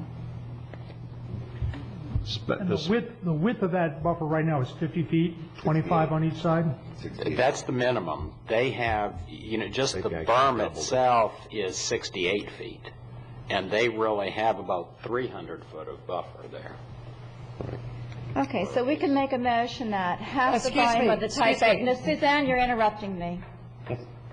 We can make a motion that half of the volume of a type A buffer on Mr. Catellis' side of the berm. Okay? No? I don't think half of the type A buffer, because that would say that they wouldn't have to have the trees. Right, you want the. We want to be able to keep at least Back to 'em. the trees. You're right. What'd you say, Sam? I said I want them to table it and could go back and figure it out and bring it back to us. I don't think staff wants to do that. I think we want I to hear do you. this right here and now. I mean, I'm not a landscape architect. All right. And Suzanne? I can't tell what the neighbors are going to think is okay in terms of visually appealing. Well, then maybe we just need to go with the type A buffer as Right. originally. Suzanne? Thank you. I think we're missing a point. The reason that this was a condition precedent to the permit was that foliage and trees and bushes would grow to an extensive height, far surpassing the 8 feet. That was the issue, to have an opaque surrounding that would grow an 8-foot berm, grass berm. It's going to be an 8-foot grass berm. That's why foliage and trees, and not even the existing trees, were considered enough. That's why it was added and approved and also acknowledged that Wild Turkey would do that. Okay, so it's the additional height of the canopy trees on top of the That it would grow berm. on for Okay, years. I understand. So it would blend in. We understand your point. With the habitat we're hoping to stay. All right, thank And you. the environment. All right, Mr. Schulke? Yes. I want to just clarify what your proposal was, and that would be, It just got shut down. oh, it just got shut down. Okay. Yes, thank you. Okay. You could reword it. Yeah. Yes, we do need to reword it. So the important factor is the canopy trees and the, how's it stated in here? The understory trees. All right. And then the shrubs just on the one side? Well, the opaque feature takes care of the shrubs. Right. Yeah. We need the medium level trees and the full size canopy trees. Okay, so in a type A buffer, for every 100 feet, there's supposed to be certain trees, but there's also supposed to be 75 shrubs. If because they've got an 8-foot berm, if we maintain the landscaping with the type A canopy trees as a requirement only, I think you've got a fairly good buffer, because you're going to have some without the undergrowth. They can maintain those trees will live. Trying to have understory plants in there, in the end, is going to require probably continual complaints, because they're going to be dying all the time. And I promise you, these people are going to want them replaced every 2 years. I think they can keep trees alive. Yeah. They can move palms in there. They can have the blocking factor that they give is much better than what you need for the understory trees. I don't think you need the understory on grass berms. And you're suggesting only on the top and on the neighbor's side? I'm just saying that you maintain it. They've got a 25 or a 20, it's a 20 or 50 foot, 25-foot buffer area. Where they put that buffer, they can redesign it. I mean, they have an area where they're supposed to put this. They chose to do it on the berm the last time. I don't know that it's necessary on the berm. But if we go with the type A as a relief, if you want to call it that, is they've got an 8-foot berm and you want to go to just canopy trees, I think you probably accomplish something that would be successful. So in effect, George, you're setting a higher standard for the equivalent? Mm-hmm. Sounds like it. Mm-hmm. Mm-hmm. He's redefining the equivalent to be something more than just a grass berm. That's what we previously held as equivalent in the past. Okay. We're not redefining it for eternity. We're redefining it from what the applicant project, is saying for is this equivalent. project. Okay, Mr. Gatellis, would you please come up? I'd like to ask you a question, since you are the one that is directly affected by this. Yes, ma'am. Under a type A buffer, in each 100 feet is required 3 large canopy trees and 3 smaller trees. By large, I mean 4-inch diameter, and small as 2-inch diameter. That's every 100 feet would be 6 trees. The next requirement is also 10 understory trees, and then 75 shrubs. Are you willing to give up the shrubs? Yes. Okay. I think height is more important than we'll see. There's no sense in putting a burden on. I think using half the berm for landscaping, I think that's a great idea. There's no sense in Wild Turkey paying for something. I'm sorry. They don't have to. I didn't. Could you say that again? I didn't catch the second part of it. I'm not sure who was talking over who. Now, I think the suggestion of landscaping one side of the berm only is a good suggestion. because otherwise the other is really not benefiting anyone except costing wild turkey money unnecessarily. The problem is if you do that, Mr. Catellus, what you're going to do is you're going to cut the trees down to 3 trees for every 100 feet instead of 6. Doesn't have to. If you cut it in half. You're putting Put them all on one side. You're putting it all on one side. All right, so you're not talking about cutting the volume in half. Right. You're just putting all the trees on one side. But just I trees, see. none of the understory stuff, which is, because that's not All right, necessary for the. So that's 6 trees every 100 feet. It's a lot of trees, man. What about the understory trees, though? What are the understory trees supposed to be like? Kind of an intermediate size. They probably tend, and again, this takes years to grow in, long after the mining operation is gone. At maturity, they probably be more in the 10 to 20 foot range, and canopy trees would be over 20 feet in maturity, probably 20 to 40 foot range. Maturity being probably 15, 18 years from now. Get mighty crowded. Canopy trees would be oaks and palms. The Yes. mid-level would be holly, something like holly. Right. You could even, in that setting, you could even have, wax myrtles can get to be intermediate size. And obviously, concern, the lady brought up a very valid point. The vertical growth potential of these plants, this should be a heavy consideration. The taller they get, the better, and they want height. I think if you're talking about putting them all on one side, maybe just the big ones is enough, because that's a lot of the trees jammed in together if they're all just on one side. What you're talking about is 3 canopy-sized trees, which are 4-inch or bigger, and 3 Canopy trees that are 2 inches that bigger. are right. So, and not the every 100 feet. Yeah, but that's a big. What's going to be a big tree every 20 and feet? that's why you're getting rid of the shrubs and the understory, because you've got just these big trees, or trees that are going to be 10 to 15 feet and then 20 to 40 feet on that the side of the berm, and then the berm is your opaque feature. If you don't think you'll have understory out there, wild understory, you will have it very quickly. Well, I don't know. This will be You're going to have maintained. cabbage palms coming up. You're going to have wax myrtles coming up. Okay, so, Mr. Catellus, that would be 6 trees every 100 feet. They will plant 3 4-inch trees and 3 2-inch trees every 100 feet on your side of the berm. Which was the definition of type A. That's about half the type. That takes the little understory stuff out. It just puts in the big We're trees. basically still moving the big trees to the one side. The same. Probably better for you because you have all of it on one side. Fine with me. Okay, fine with me. I mean, Okay. it's certainly acceptable to me. I appreciate your consideration. Could you repeat that? I'm Yes. just trying to write it down. Okay, what we're looking at is 3 canopy trees, 4-inch DBA. 3 canopy trees, 2-inch DBA. Every 100 feet. All to be planted on Mr. Catellus' side of the berm. The berm is, I understand the berm will be grassed, is that correct? Yes. Okay. I wish I could speak, but I can't. But I look forward to your vote on that, and we'll see how it goes. Okay, do we have a motion to that effect, gentlemen?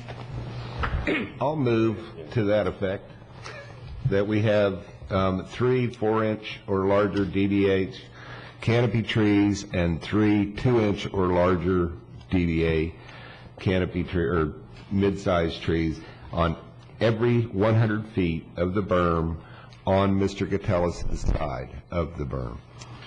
Okay, motion made by Jens Tripson, Second. seconded by Jonathan Day. Any further discussion? I have 2 questions. First question is Jensi, is it your intention these go on the berm itself, or can they go next to the berm? I would hope that they would go down at the base of the berm. They've got a 50-foot area. I They would could go up. suggest that you allow that, make sure that it's clear they're allowed to do it somewhere in that flat area, Yeah. because I think survival rates Will be better. That's because of the water table. They would be smart if they did it that way. The second part of the question is in this situation, this is, we stop here tonight, or is this move on to the commission? No, this would, it would, unless appealed, it would stop here tonight with your decision, and the applicant would come in with specific plans. Great, thank you. Okay, so we have a motion by Jen, seconded by Dr. Day. Any further discussion? All in favor say aye. Aye. Opposed? Motion carries. Thank you, everybody.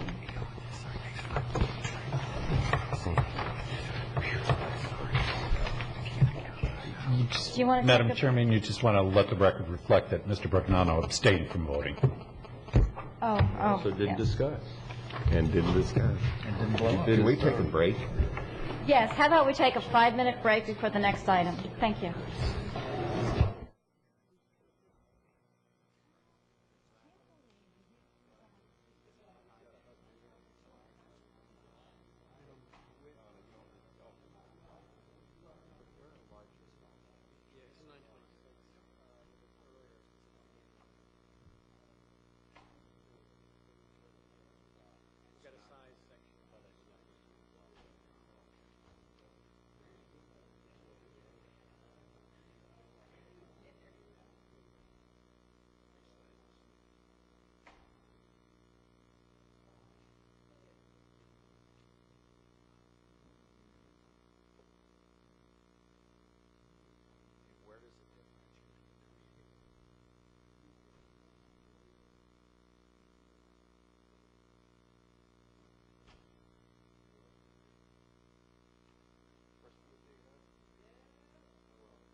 Come on.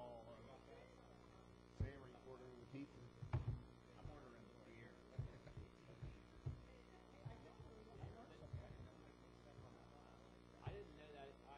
If it had to go before the commission, I don't think we could. But because we're the final say in it on administrative use or whatever they call it, then we can't. Yeah, yeah, it is. It's an active role, let's put it that way. Right, yeah. You get a better result. Right.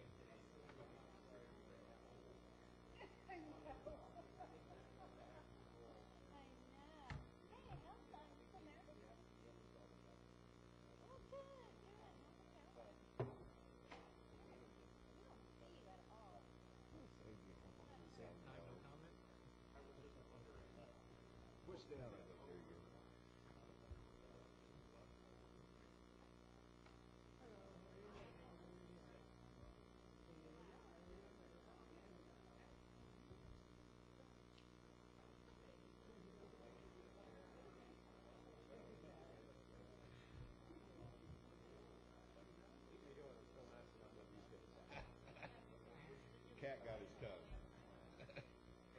He didn't discuss it during the discussion, and I don't think we're going to get a word out of it. I don't even know why. I don't.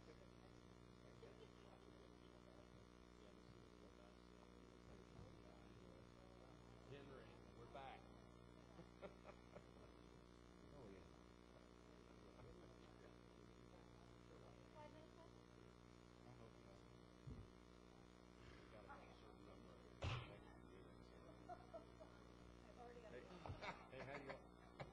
You mean this? We get to 5 o'clock in the morning and go to Orlando. It's going to be a fun night, huh? No, I got some business in Orlando, so I got to be up there. We're going to reconvene the meeting. Maybe not. Next item on the agenda, You're going to stand up here? and I'm waiting for the applicant to come back into the conference room. Okay, we're going to start without the applicant? Okay. Next item on the agenda is, this is a little confusing. It's Orchid Quay LLC, TC Property Venture LLC, and William Huntner's request to amend the comprehensive plan's future land use map and rezone certain specifically designated properties as listed in their application. And so we have Sasan presenting. Good evening. Sasan Rohani, Chief of Long Range Planning. Yeah, it was kind of a little bit hard to explain all of these things because they were involved 3 properties that were changing the land use, and then it was all together 7 properties that changing the zoning. Excuse me, Suzanne, before you start, I would like to explain, we're going to do this in 2 votes. One vote is going to be for property 1, 2, and 3 will be a land use change and rezoning. Parcel 1, 2, and 3 will be a rezoning only. So we're going to separate this into property 1, 2, and 3, parcel 1, 2, 3 as defined in the application. Right. So the confusing factor is you have 2 pieces named numbered 1, 2 pieces numbered 2, and 2 pieces numbered 3. So to keep it separate, it's property 1, 2, and 3, parcel 1, 2, and 3. Thank you. Okay. To refresh your mind, we could revise a comprehensive plan, but it's a very long and involved process. First, applicants submit the application to the Community Development Department. Then there are 3 public hearings. The first public hearing is before you tonight. After here, we are going to Board of County Commissioner for the transmitter public hearing. After that, the board approved transmitter. We send it to all the regional and state review agencies. They will review the amendment. They give us their comment. Then we go before the board for a final public hearing. Then we would send it to all the review agencies that they give us their comment. And if nobody appealed after 31 days, then become effective. And this is the new rule that they changed a little bit. Before I start with this, I would like to say that in 1990, when we actually did our comprehensive plan first, we look and we analyze how much commercial industrial do we need in the county. And we have enough commercial industrial to support our population. Therefore, we really don't need any additional commercial industrial land. And that's why many people, they always come to us and they want more commercial because their property is on one of the major roadway. But the only commercial designation swap is that, like tonight, that we actually process and we bring in front of you is the type, like tonight, that we actually not increasing the amount of the commercial land. We are just moving them from one area to another area. Basically, again, there are three properties. This is property number 1. And again, I'm sorry, the shape and whatever was so different, and, we had to explain, but hopefully the color land use map helped. This property is currently zone M1, which is residential up to 8 units per acre. And what they want to do, they want to change the land use to commercial industrial. In order to do that, they proposing to swap the land use designation of this property with 2 other properties. One of them is one of their own property, which is up in here as a 9.21 acre, which has the commercial land use designation. They are going that one to M1. Also, another one is this property here, which is a little bit more than 20 acres. It is south of 65th Street and west of the railroad track, and they are proposing to change this one to residential L2 up to 6 units per acre. When they do that, the resulting land use designation is going to be something like this, that all of their commercial for old. By the way, this is the site of an old Bristol Bay project that you are familiar with it. When they do that, all of their commercial are going to move to the south end of their property, which is oriented by US 1. And to the north going to be residential, and to the east going to be residential. And for the other property, this is part of the High Point, which was approved as a residential subdivision, this is going to be changed to L2, which is continuation of the L2 to the south. It's going to be changed to what? L2? L2, low density residential, up to 6 units per acre. Property 1 currently has 2 zoning. There has an RM6 zoning here and RS6 zoning, that is a small parcel here, and is proposed to go to CG, general commercial. Property 2 has 2 zoning, has general commercial zoning and OCR, office commercial residential zoning. Both of them, they are proposed to change to RM6, multi-family residential up to 6 units per acre. These are the property 1 and 2 that the chairman was talking about. Then we have 3 other parcels that the land use is not changing, but they're only changing their zoning. One of them is very small, 0.08 acre here, which is zoned limited commercial, and they would like to change it to general commercial. Then there is this property here, which is over 13 acres, and it is OCR, office commercial residential, and is proposed to change to CG, general commercial. Then the third parcel is this parcel here. This parcel actually has the land use designation of C2, which is conservation.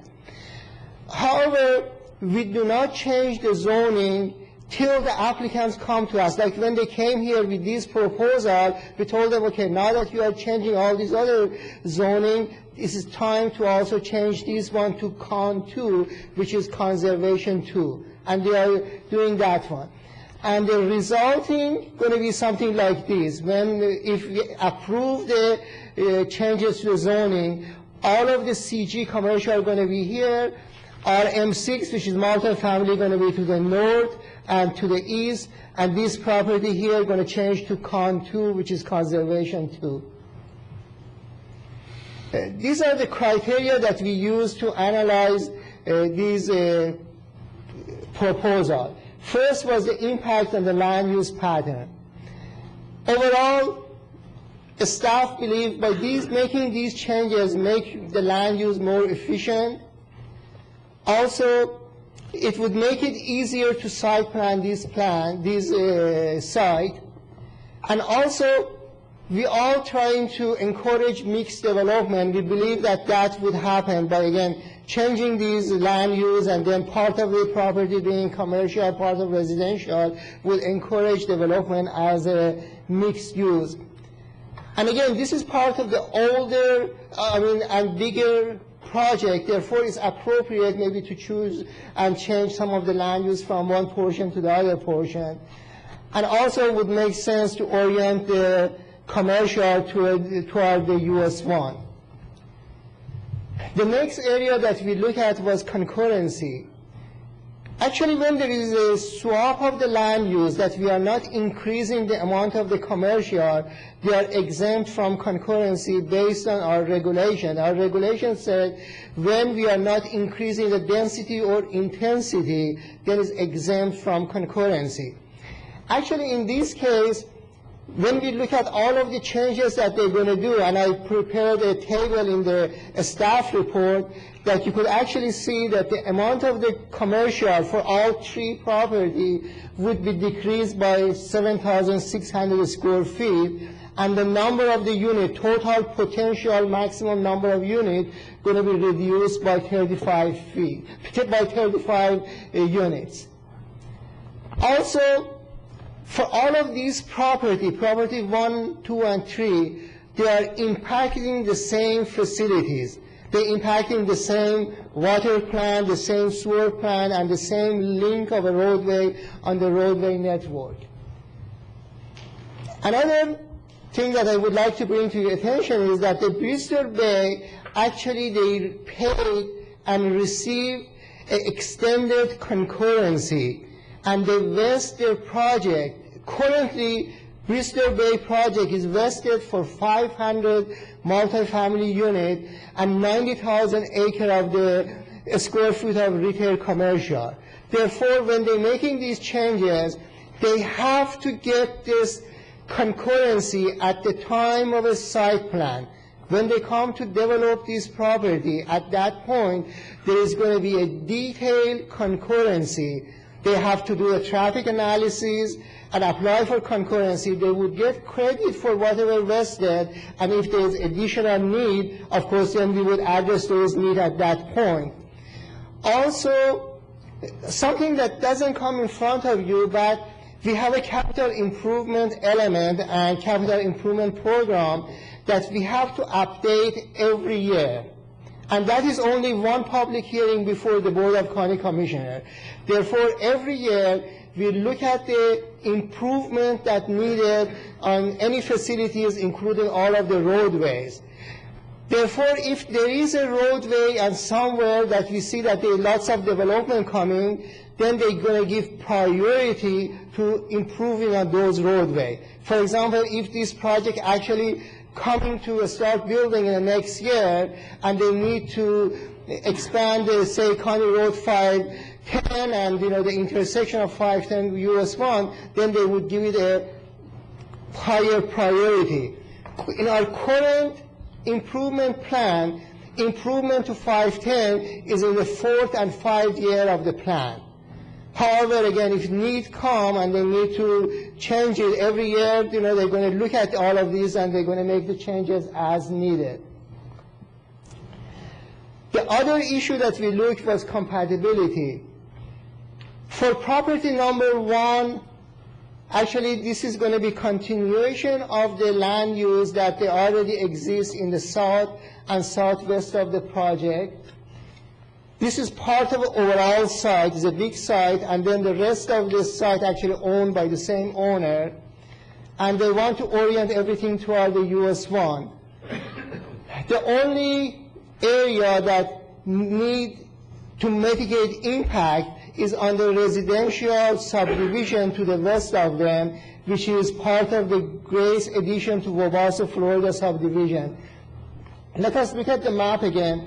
Property 1, again, already here is commercial, to the west and to the south is commercial, to the north and east is part of their own project, but this is the area that there are about 12 housing units in this area here that's going to be impacted, and they need to, with the landscaping, buffering, and all of these that we speak to tonight, they need to buffer from these residential here.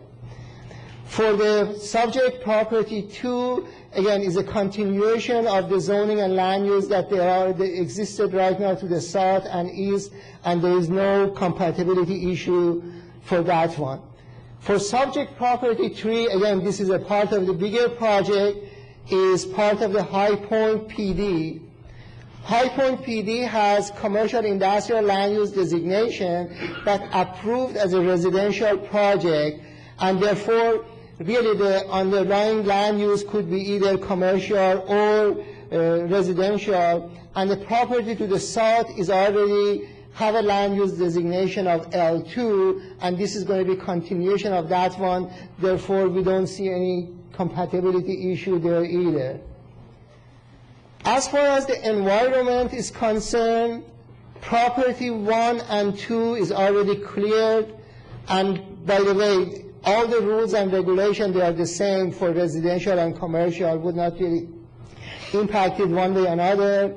For property 3, actually going to residential would be less impact on the environment than commercial. Again, if you look at the area, this is the area of the site. As you can see, subject property 1 and 2 and the rest of Bristol Bay project is already cleared, and there is no environmental issue right there. And by the way, this area here, which is estuarine wetland, actually they are going to Con 2, which is conservation. And for subject property 3, again, we believe that residential actually is better for the environmental, because they have we have wetland, upland, and so forth in these here. As far as consistency with comp plan, we look at many of the policies of the comp plan, which we noted in the staff report, and the most important one is policy 14.3. We cannot amend our plan unless it meets at least one of these criteria. In this case, it meets the fourth criteria, which is swap of reconfiguration of land use at a separate site. And therefore, these proposed amendment is consistent with the comprehensive plan. A staff recommendation is that the Planning and Zoning Commission recommend that the Board of the County Commissioner approve the land use amendment and also approve the rezoning. As Chairman mentioned, I guess there's going to be 2 votes. One for approving the land use amendment and associated rezonings, and one is for the rezoning of the parcel 1, 2, and 3. I will be happy to answer any question.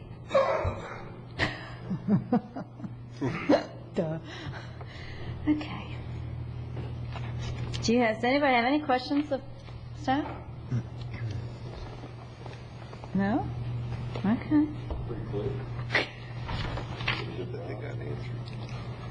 Okay, this is a public hearing. Well, would the applicant like to make well, let me open the public hearing. Okay, public hearing is open. Yeah. Mr. Paladin. Ladies and gentlemen, commissioners, Madam Chair, I'm Joseph Paladin. I'm the president of Black Swan Consulting and Entitlement Company, and I represent this project. And I'm just going to gloss over a couple of the high points because they did a very good job of presenting the facts.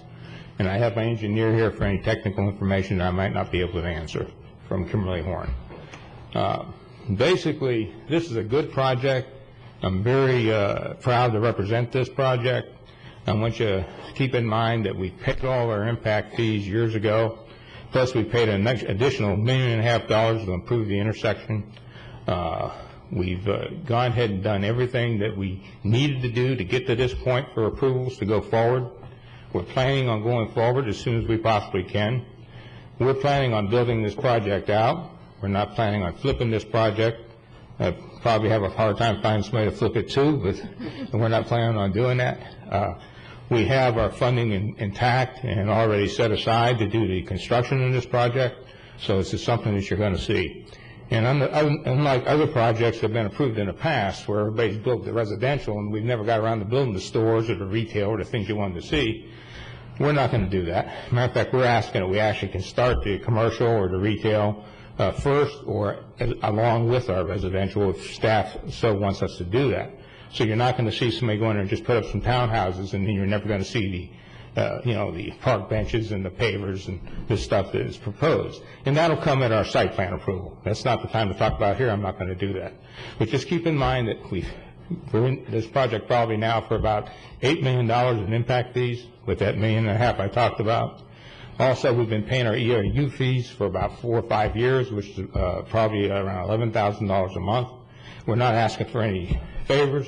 We're not asking for any benefits that we're not entitled to. We just want to go forward and break ground on this project. I mean, you talk about unemployment and jobs.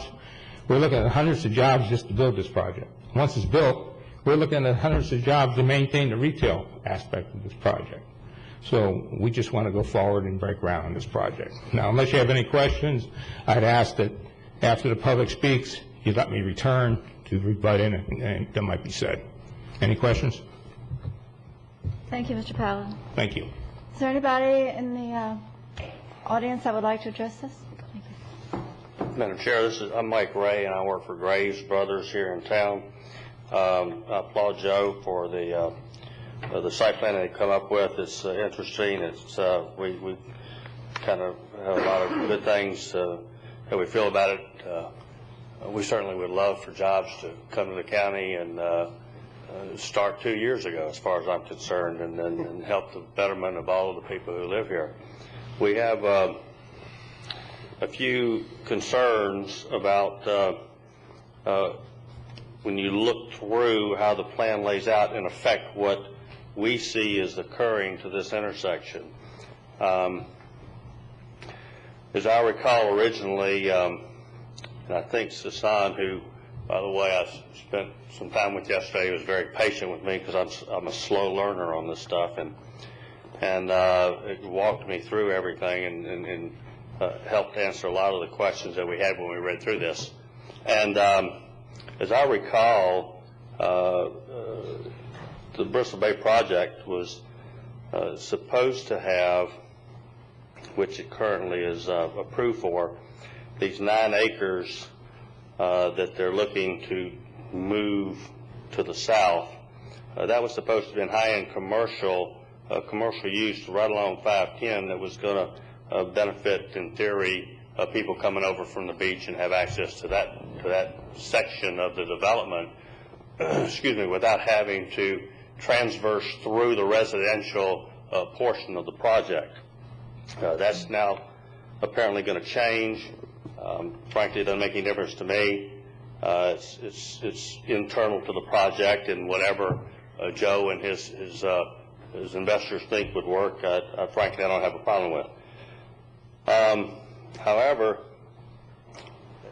when you look at changing the density and intensity of the project for a net 19 acres for what is physically the project right now, from an M6 designation to a CI designation, then somewhere down the road the traffic study will show that will potentially impact this intersection by 20 times the trips that the 19 acres of residential would throw off.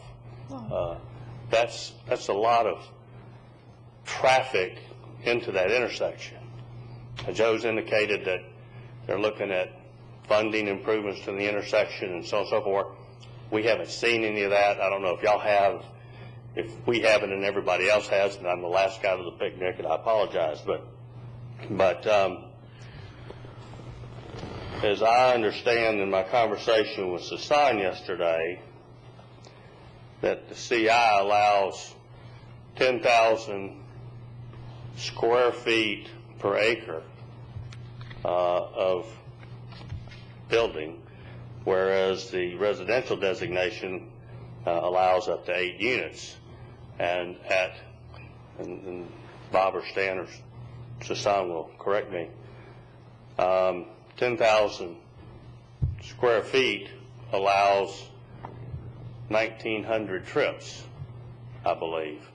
It's 190 trips per 1,000 square feet. 10,000 square feet of CI or of CI, compared to 8 units per acre, allowing in the neighborhood of 10 per unit or 80 trips. Now, we're all for being able to improve the land uses in this area, and we would never want to stand in the way of bringing jobs and prosperity to this community. However, there is substantial CI designated area around this intersection. The project itself already has some CI in it. We don't know what that's going to be used for, whatever the designation is approved for.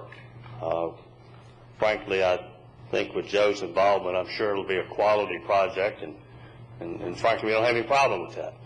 The issue that we have is really twofold. One, what we perceive as the tremendous intensity increase to this project, not to the county, not to the future land use of the county, swapping, in effect, what they're doing is kind of neat. It's transferring development rights from one property to another, which we've all talked about and understand. The only problem that I have with that, based on the report that Sasan gave me, and I'll read this, it says on page 15, in the case of subject property 3, which is part of the High Point planned development project, even though this property has a CI land use designation, its underlying PD zoning only allows for residential development. One could stand at the podium and argue that if that is the case, then in fact you're transferring phantom rights from one property to another, which I thought was not going to be allowed after the Liberty Park transfer of rights. I don't know what the plan is to facilitate ingress and egress to the property. As I recall, there is, of course, the ingress and egress off of 510. There, I believe, is an ingress and egress point onto US 1 towards the south end of this project. My concern, without seeing other planning or engineering, that an egress point on the south end of the property will only allow traffic to flow north and into the intersection, and then if somebody wants to go south, will result in having somebody make a U-turn in an intersection that at one point was the highest accident intersection in the county.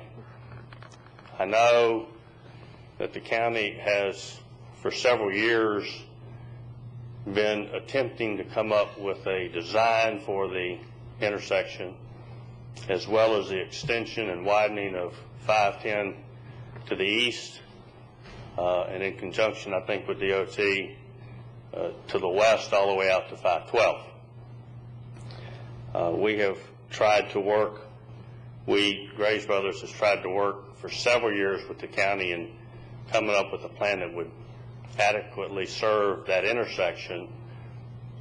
I don't know that the analysis that they've used to design the intersection to this point would incorporate this extra intensity that effectively could impact this intersection.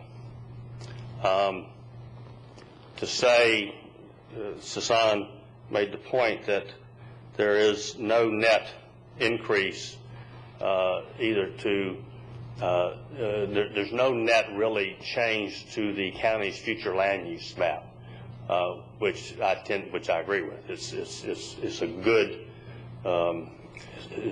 use. It's a good idea to be able to swap it around. I do take exception without seeing a traffic analysis that any phantom traffic that would be generated from perhaps phantom CI intensity that's 3 miles to the west and south of this particular site and intersection would have the same impact on 510 and US 1 that it would if it originated at 65th and had multiple places for the traffic to disperse west to 43rd, west to 58th, across the tracks to US 1 and go south without impacting that intersection at all. We had several conversations with Jerry Swanson a long time ago about this project when we tried to, we kind of commiserated together on what would work for both of us for this project as well as what we own on the other side of US 1. We frankly don't have any problem with moving land uses around internally to the site. Frankly, I think that's the developer's responsibility, and as long as it meets code, we don't have any problem with that at all. Our concern, without seeing any mitigation accordingly, is frankly the transfer of frankly what we believe doesn't exist technically, or technically it does exist. In actuality, it probably doesn't exist, and to transfer in effect a net 190,000 square feet of development into this project seems excessive, again, without knowing what may have been arrived at that's not in this report relative to what Joe referred to as $1.5 million worth of funds paid in to improve the design of the intersection. I'm not disputing that. I don't know it. I don't know what that entails. It might be sufficient. But that said, that we have a concern, frankly, basically on those 2 points. Thank you, ma'am. Thank you. Anybody have any questions of John? Please. Well, since he's finished, he's raised 2 points that I would like answered if I could. One was that, did that turn off, back on? One had to do with, this is the property that we're swapping here. We rezoned, what was it, last year? Did we? You mean the High Point property? Yeah. We swap some uses here on this property with the property on the triangle or whatever? Right. There's been another swap from that. Okay. So, just to save us some time, I mean, his premise that we've got commercial with an overlay of residential, could that property be commercial or would it have to be residential? No, it could be commercial. So it legitimately could be commercial, so his speculation in that regard is not correct? That's correct. All right. The second part is, and I think that this is, the other part had to do with the intersection, and we've been through this intersection on traffic studies several times, and I know Mike well enough to know he is not anti-anything with development up there. I think but I think, don't they have to do a study that would either indicate that they needed to add more or not? They will have to do a study when they come in for their development plan. They definitely will have to do that. At this point, we don't look at, we look at concurrency with comp plan amendments and rezonings. We're looking at the big picture, and we look at conditional concurrency. And in this case, Sasan was correct. We're looking at no net increase, so we don't have to do a detailed concurrency analysis now. But the Bristol Bay project is vested, as Sasan said, for the 90,000 square feet of commercial and the 500 multifamily residential units. This additional increment is not vested. And when they come in for development approval, they will have to pay additional impact fees, and they may have to pay some additional charges to enhance the intersection. And the intersection design, I think Chris Moore is here. He can tell you it's someplace between 60 and 90% complete. Okay. The entire design. The only concern I had when I saw this, and believe me, I don't have a problem with it, is that it seems like there's an awful lot of commercial in that one intersection.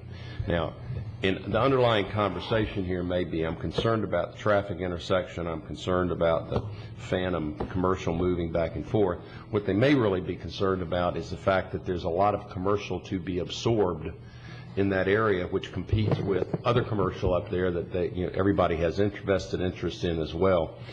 And I'm not sure how you deal with that, but there is a lot that either that's going to become a huge commercial area, or we've got a lot of commercial zoning that we've overdone in that one area. And I know it's a big intersection and you've surrounded it, but that's the only real question I had is it's a lot of commercial. Will a traffic analysis be completed? A new traffic analysis? When they come in for development approval, yes. Yes. I want to preface what I'm about to say by saying I think it's a good idea. I think it's sensible the way they're grouping things that make sense together. So I'm in favor of it. The question I have, and I think this partly goes along with what the representative from Graves Brothers has said, and obviously they're very familiar with this because these issues surrounding this land, because they're landowners in this area. I heard him say he's in favor of it too. But when I look at this, when I look at this thing that I'm in favor of, which is going to be zone CG, and it's then going to be 42.27 acres of CG. It's pretty big. That's big. That's big. And it's on US 1. It said, it's not a bad location for it. But also see, and this would be a question for Chris, they have to get a lot of traffic in and out of US 1 if they're going to develop that. Great. Makes a lot of sense. If I'm a commercial developer, nothing on this scale, but I mean a lighted intersection is what you would expect to see for something of that size, I would guess. I don't know if you could put a lighted intersection that close to the already very big intersection of 510 and US 1. So that leads me to the question, I'll ask you first, I guess it's a two-part question. Is it possible to put another one there? And if not, does that mean the traffic is going to be going on to 510? From this commercial thing? Is that the only other outlet for all the traffic that would be generated by this? I just try to see how it all fits together. I know ultimately these questions don't need to be answered and we don't really need to get into it until it's an official site plan and it's not a concurrency question now, but I'm just noodling on it a little bit. I like it. I want jobs. I'm going to vote for it. I like it. Help me figure out how we're going to do this. Well, Chris Moore, our Public Works Director, it's a good question, and it's something that we wrestle with a lot with these large developments that are located near major intersections, where we start to begin to restrict the movements because it'll be a median divided roadway. There's going to be median openings only so far apart and not real close to the intersection. So as we begin to look at their traffic study for each phase that comes forward, we'll be looking at things like access. And it could very well be that they need another traffic signal on US 1. Now, it's not unheard of that a traffic signal can be put fairly close to an intersection, a major intersection like that. DOT has allowed them in the past. They look very closely at them. In fact, they will make the applicant do what's known as a traffic signal warrant study, where they look at the highest 8 hours of traffic during the day. And if it meets a certain level of traffic, they may go ahead and approve a traffic signal. They'll look at other issues like safety and closeness to the intersection, and can the intersections, the new signal, be coordinated with the existing light at 510 in US 1. But they have allowed them in the past. They will require a warrant study, and staff may actually require that a signal be put in. Now, because it's a DOT roadway, that's another wrinkle. I mean, they would have to approve it because it's their right-of-way. But I think we can make a case let's say we think a light on US 1 would keep traffic away from the 510 US 1 intersection, because if there isn't one there, they may be forced to turn right and then U-turn, as Mr. Ray mentioned. And if it went on to 510, it would go through US 1, it would go through that intersection. But that can be a selling point to DOT, because if you can steer traffic away from the busiest intersection, which is 510 and US 1, by allowing them to turn left out onto US 1 and head directly south at a new light, that's a selling point. What would be the general suitability of a lot of this traffic going on to 510? And that's probably back through the intersection again. That would be relatively unsuitable. Well, I think when we looked at their original trip distribution report, they had about 30% of the traffic onto US 1, about 26 or 27% onto 5. Are you talking about Bristol Bay now? Bristol Bay, the original Bristol Bay. That's a different thing. Well, but that's the only study that we have currently to look at. And if traffic were to be spread out, but if a new 42.27 acres of general commercial, I guess what I'm asking is, you're a traffic engineer, is County Route 510 a suitable road to dump any substantial amount of that traffic onto, or not really? Well, you have to look at it, what it will be in the future. It's going to be a 4-lane road with a lot of turn lanes at the US 1 intersection. It's going to be much bigger and much more able to handle traffic in the future. And those improvements were built into their original study. When they bring their new site plan in, and we look at it and we look at the traffic study, they're going to have to make 510 able to handle that additional traffic. But there will be a signal on 510 at the project entrance. There may, as you mentioned, be one on US 1 to serve the commercial. Right. There will be a signal on 510 to serve the commercial property. Well, it depends on what phase they bring in, but yeah, it will serve the commercial on US 1. The only example I can think of is if you look at Walmart and 53rd, we have a signal now. Right. It hadn't activated, but we have a signal. Almost. Well, I mean, we had the same discussion when they came. Right, and that's a good point. That one's very close to 58th, yet we will coordinate it with 58th and make sure that traffic doesn't have to stop twice as they go through that area. Didn't we go over this to some degree last year when we did the land swap for the Kennedy's piece that's directly across 510 from Bristol Bay, and the traffic light being able to handle that, and now even more commercial. Right, their entrances will have to be aligned to come out at the same point where that light is, yeah. Right. So you'd be looking at the effect of having the light there on 510 and possibly one on US 1. 83rd. Probably be 81st or 82nd, whatever the south one of the entrance is. 80s. Right, but I mean, so you'd have one coming out of US 1 and one coming out of 510. Because if you put it on 510, everybody wants to go South County. They're just going back through that intersection again. You're just loading that intersection again, right?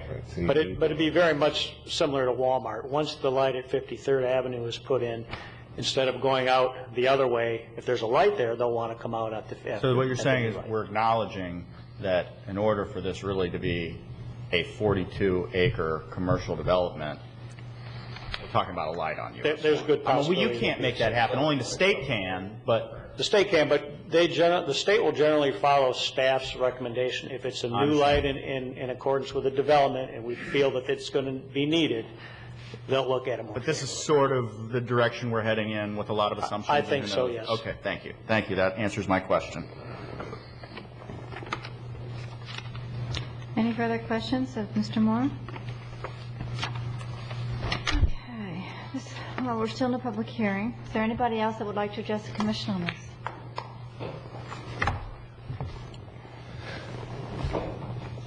I just want to go back to one thing. I would never engage in a debate with Bob about what is or isn't.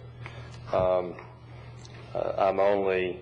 My phantom units really only comes from the wording of the staff report itself. So I'm not accusing Joe or his development guys of making up units to transfer into this development.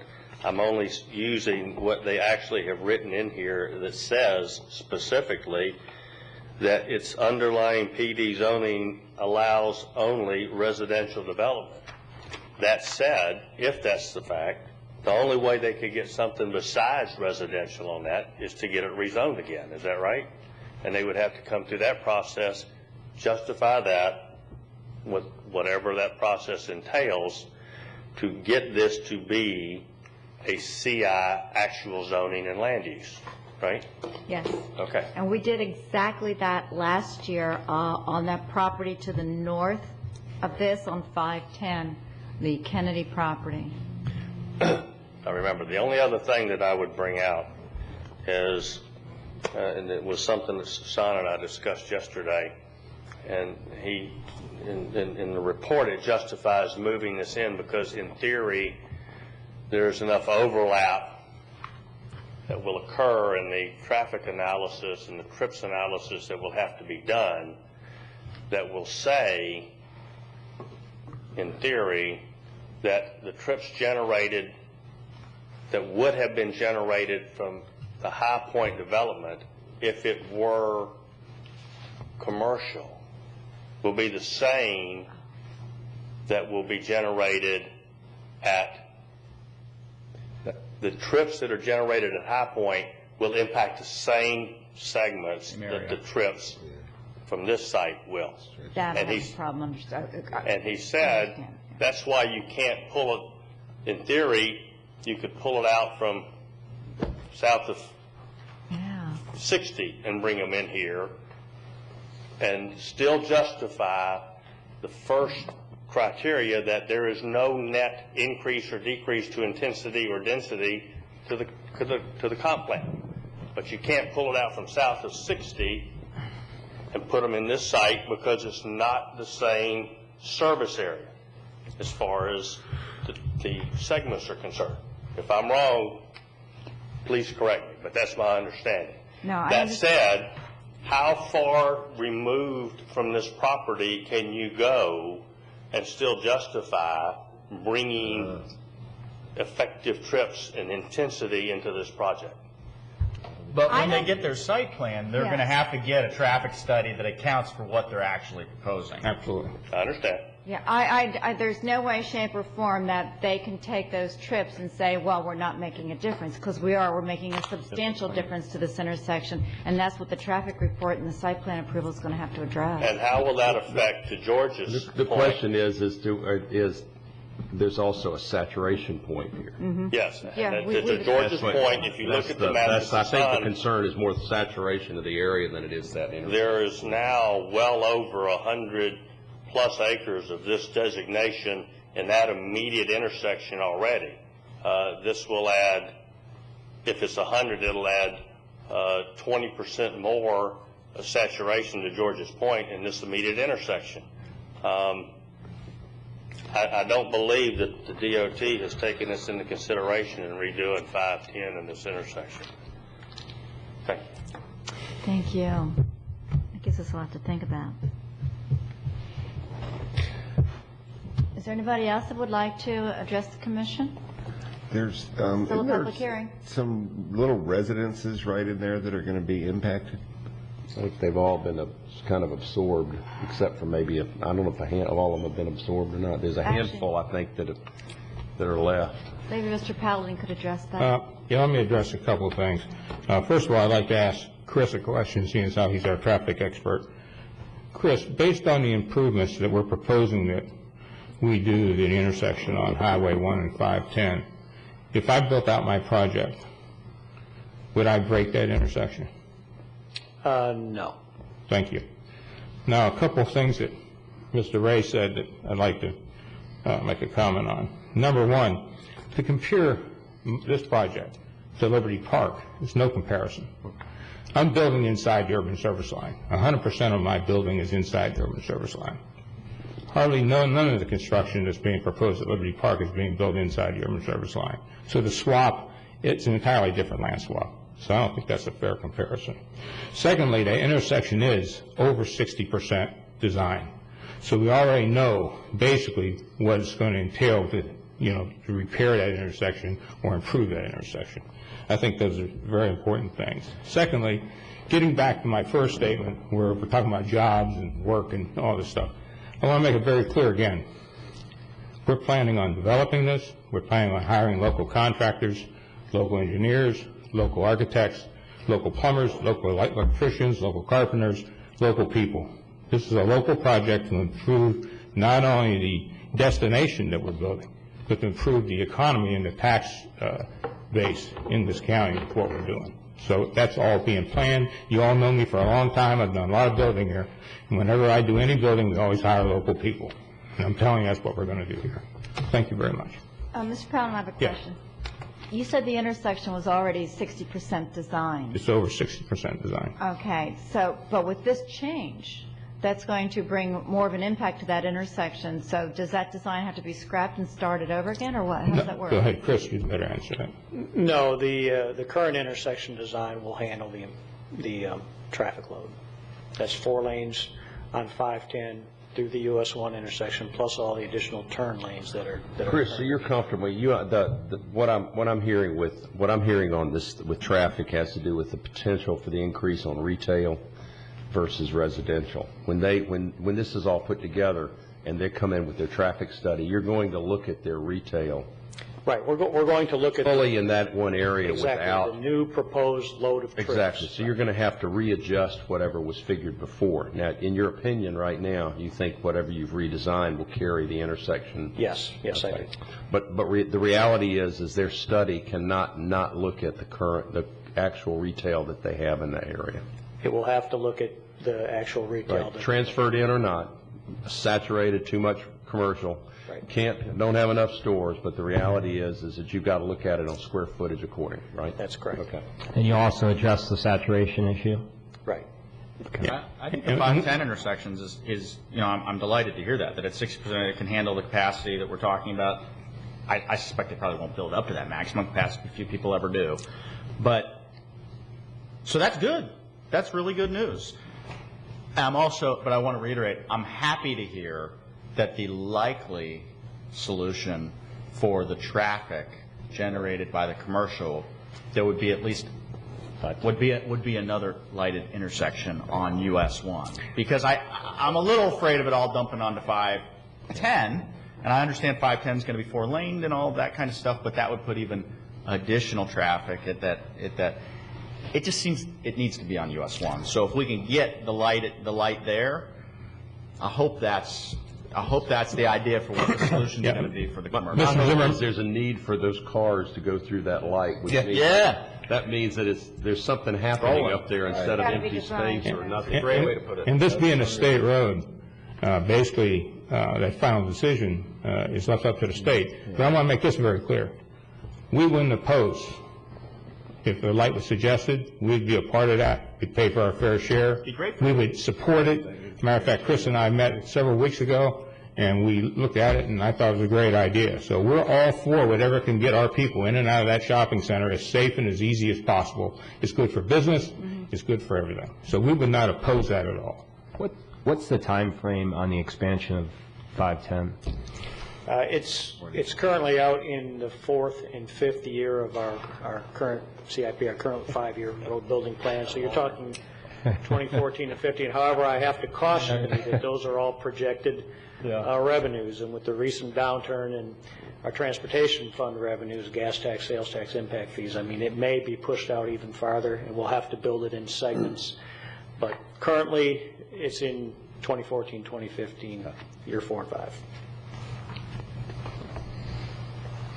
Go ahead, Mike. And just one little clarification thing and then a comment. First of all, in reference to Joe's and Chris's comment about the plans being 60% or so, in all due respect, the plan's been 60% for 4 years. Okay, we've been trying to for a while. We've been trying to work with Chris on this intersection for almost as long as I've been working for Graves Brothers, and with all due respect, it hadn't moved 2 degrees in that 4 years. Given that, Joe and I could both be dead by the time this thing comes out of the ground. Hey, speak for yourself. I hope that, Let me just comment on that. I'm closer than he is. I had a heart attack 2 years ago, so I'm a lot closer than he is. We're just not looking for concurrency for this to go on. We're actually insisting, and met with staff several times already, we want to see the improvements on this intersection happen as we build our project. My retailers, my store owners, do not want to build that commercial retail site out and then a year later have you come in and tear up the intersection. That's not, we're insisting on that. So we're pushing that harder than you all want it done, because it's in our best interest. It's in our store owners' best interest. It's in our public's best interest. So we're fighting for the same thing you want done. And this will all be addressed at site plan approval? The site plan approval, absolutely. So you guys are going to be sitting down with people from Graves Brothers soon, right? I mean, if this is actually pregnant and this is going to happen, the day of reckoning with those fellows for right-of-way and everything else is coming. Is that a fair statement? Exactly. I mean, if we have to build the intersection sooner, we'll have to sit down with all of the property owners, including which Graves is one of the property owners there. We'll have to get that acquisition taken care of. Two quick things. One, my reference to Liberty Park was only my understanding that there were units, living units that were transferred off of land that could never be developed to begin with, and consisted of part of the density that was transferred into the project. It had nothing to do with inside or outside the urban service boundary, which I'm on record of where I stand on that. Also, that relative to moving the units in, that based on Sasan's memo said that there is no commercial there. That's my analysis between those two. If they exist, I don't think they'll happen, but if they do, and of course staff is comfortable with it, then that's fine. The only other thing, Joe just touched on an item, paying their fair share. Frankly, if as a result of this there's a traffic light or other items because of this increased intensity that's going into this area, that's precipitated by this increase in intensity, that's not a fair share. I shouldn't have to pay that. Kennedy shouldn't have to pay that. Anybody who's already there and already has that designation shouldn't have to pay a quote-unquote fair share relative to that. That is something that is a direct result of this impact, the impact of this particular development. If it turns out that's the case in the study, then that's not a fair share thing. That is a site-specific cost. It shouldn't be shared. It should be borne just like the internal infrastructure that Joe's going to have to do relative to that site, just like any of the sites that Joe has built throughout the community.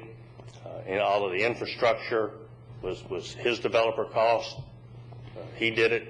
He did it in a quality way. There's no issue with that.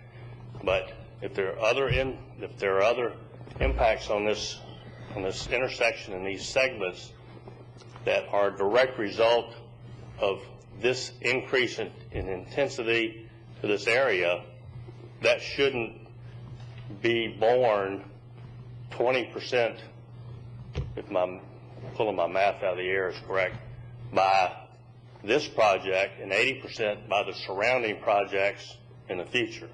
So I would suggest that you give that consideration. Well, the fair share isn't determined when a comp plan amendment's done. It's determined when projects come in for development approval. So that's the bottom line. Well, then explain to me exactly how that works then for...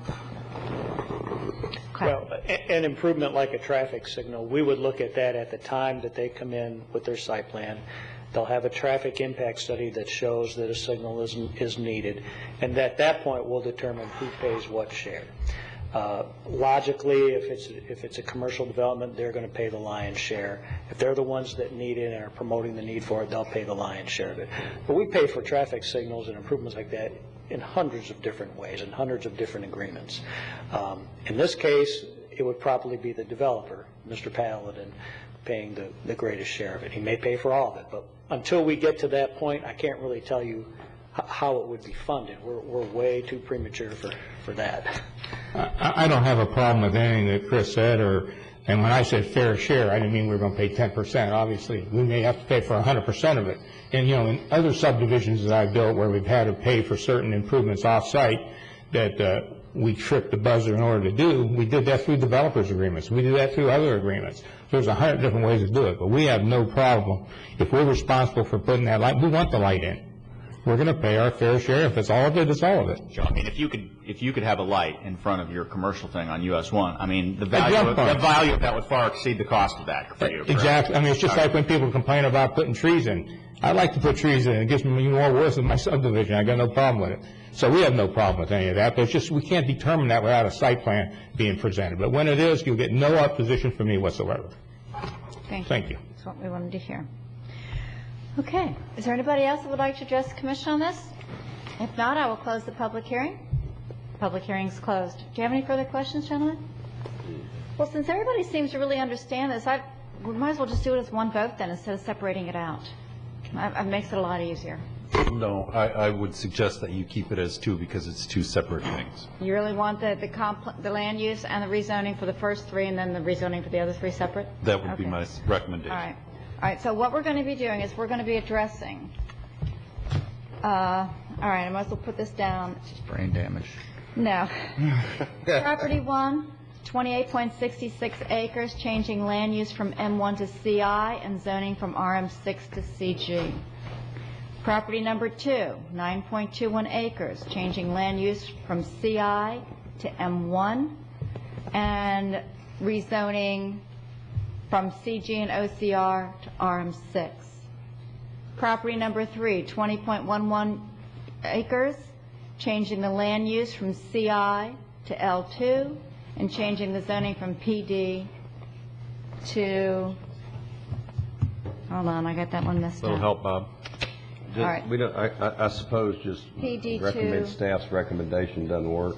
From what, hold on. From PD, I have from PD to PD, no. Yeah, property number 3, the zoning is not going to be changed. Okay, It's so only land zoning use stays amendment. PD to PD. Okay, great. All right, so those are the first 3 items. Do we have a motion? Yeah. Yes. Wait, motion made by Jens to approve. Seconded. Seconded by Sam Zimmerman. Any further discussion? All in favor say aye. Aye. Opposed? Okay. Second section is strictly rezoning. And this is 13.71 acres. Land use designation is CI. We're changing the zoning from OCR to CG. 11.26 acres, estuarine wetlands, rezoning from RS1 to CON2. And .08 acres, zoning is CL to CG. Do I have a motion? I'd like to make a motion to that effect. Motion made by Todd Bragnano, Second. second by Sam Zimmerman. Any further discussion? All in favor say aye. Aye. Opposed? Motion carries. Thank you, gentlemen. Last point to you. I'm like, take it. Run. All right. Next item on the agenda is the county initiated a request to amend the text of several elements of the county's comprehensive plan. Approved. Second.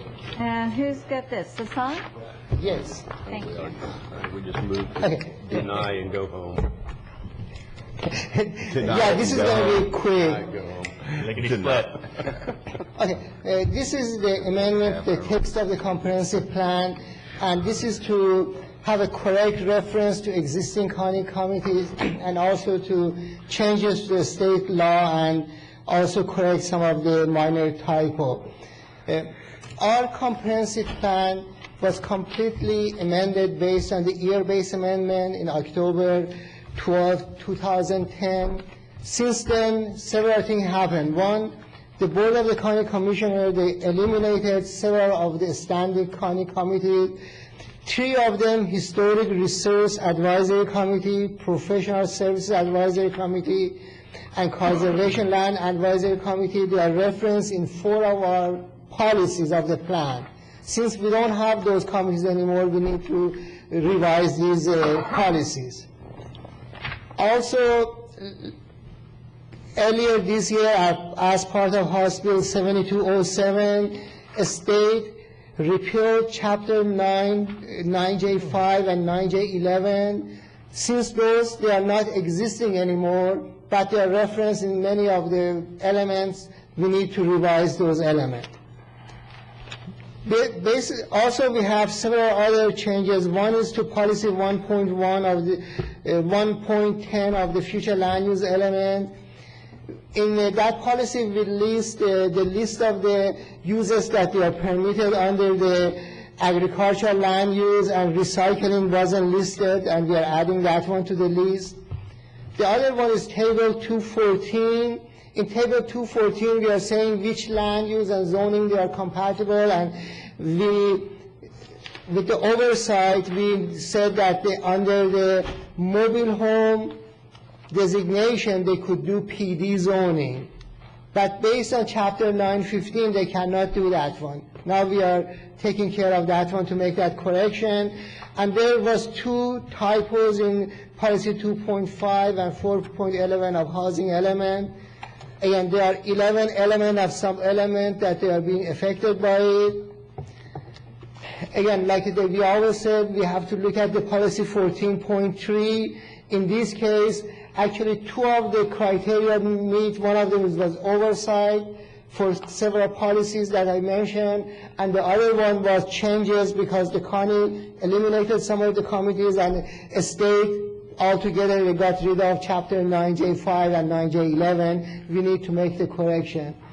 With that said, staff recommend that the Board of the County Commissioner approve these changes to the text of the comprehensive plan. Thank you, Susan. Any questions of staff? Okay, this is a public hearing. I'll open the hearing to the public. Is there anybody who'd like to address the commission? Seeing none, we'll close the public hearing. Do I have a motion? Motion to approve staff's recommendations. Made by Brad Emmons. Seconded. Seconded by Todd Brognano. Any further discussion? All in favor say aye. Aye. Aye. Opposed? Motion carries. Next item on the agenda is Commissioners' Matters. Okay. Any? None? I have a very quick question.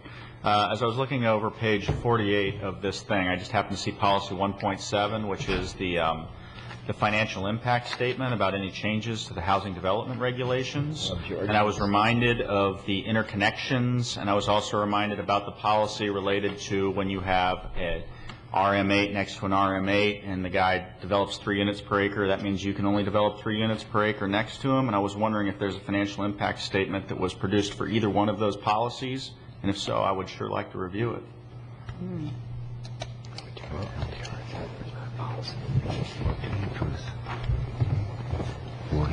Page 48, policy 1.7, as part of the adoption process for any county regulation which could affect housing development, county planning staff shall prepare a financial impact statement to assess the anticipated impact of the proposed regulation on the cost of housing.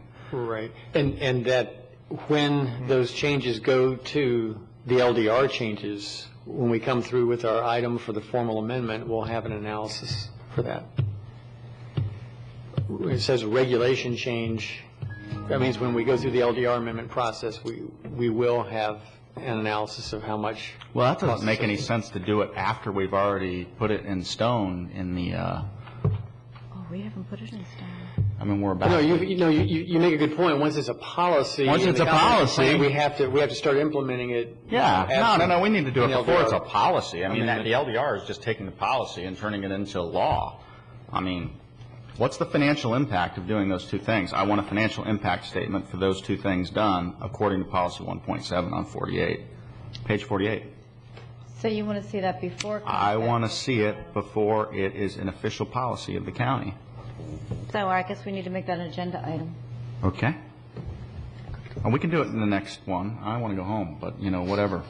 No, I don't mean tonight. I don't want to. Okay, good. I will let staff determine when they want to do that, but obviously we want to do that at a meeting before the approval meeting. Is that what you're saying? Yeah. Yes, please, Madam Chairman. Yeah, I think, and that's fine. We'll look at that. I think the implication, though, is before you make a comprehensive plan policy change, you want the analysis. Yeah. Correct. Right. Before the decision. Which is actually a change to that policy that you were just. Well, it doesn't make sense to do it after. I understand. I think that's ultimately the implication of what you're saying. Any other commissioner matters? Planning matters. Upcoming schedule. Yes. In fact, I was going to just give you a couple items here. First of all, as we did the set 1 of LDR amendments to discussion, we are going to email you changes that we are proposing in response to the comments we got from you. So we'll do that by email, okay? We will have some more sets, probably more than one more, for LDR amendments in the discussion format that we had, the same format last month. But for the next two meetings in October, October 13th, we believe we will have a meeting on October 13th. We think we'll have one current development item. That item is, and we won't know for sure until probably next week, but we think it'll be part of the kind of reborn A1 Wiley proposal, Indian River Recyclers. You may recall that there were two use categories that they were dealing with before last time. That's still the case. One is recycling non-demolition debris material, which was not as controversial, and that's an administrative permit use. I think that will be coming to you on October 13th. It's quasi-judicial.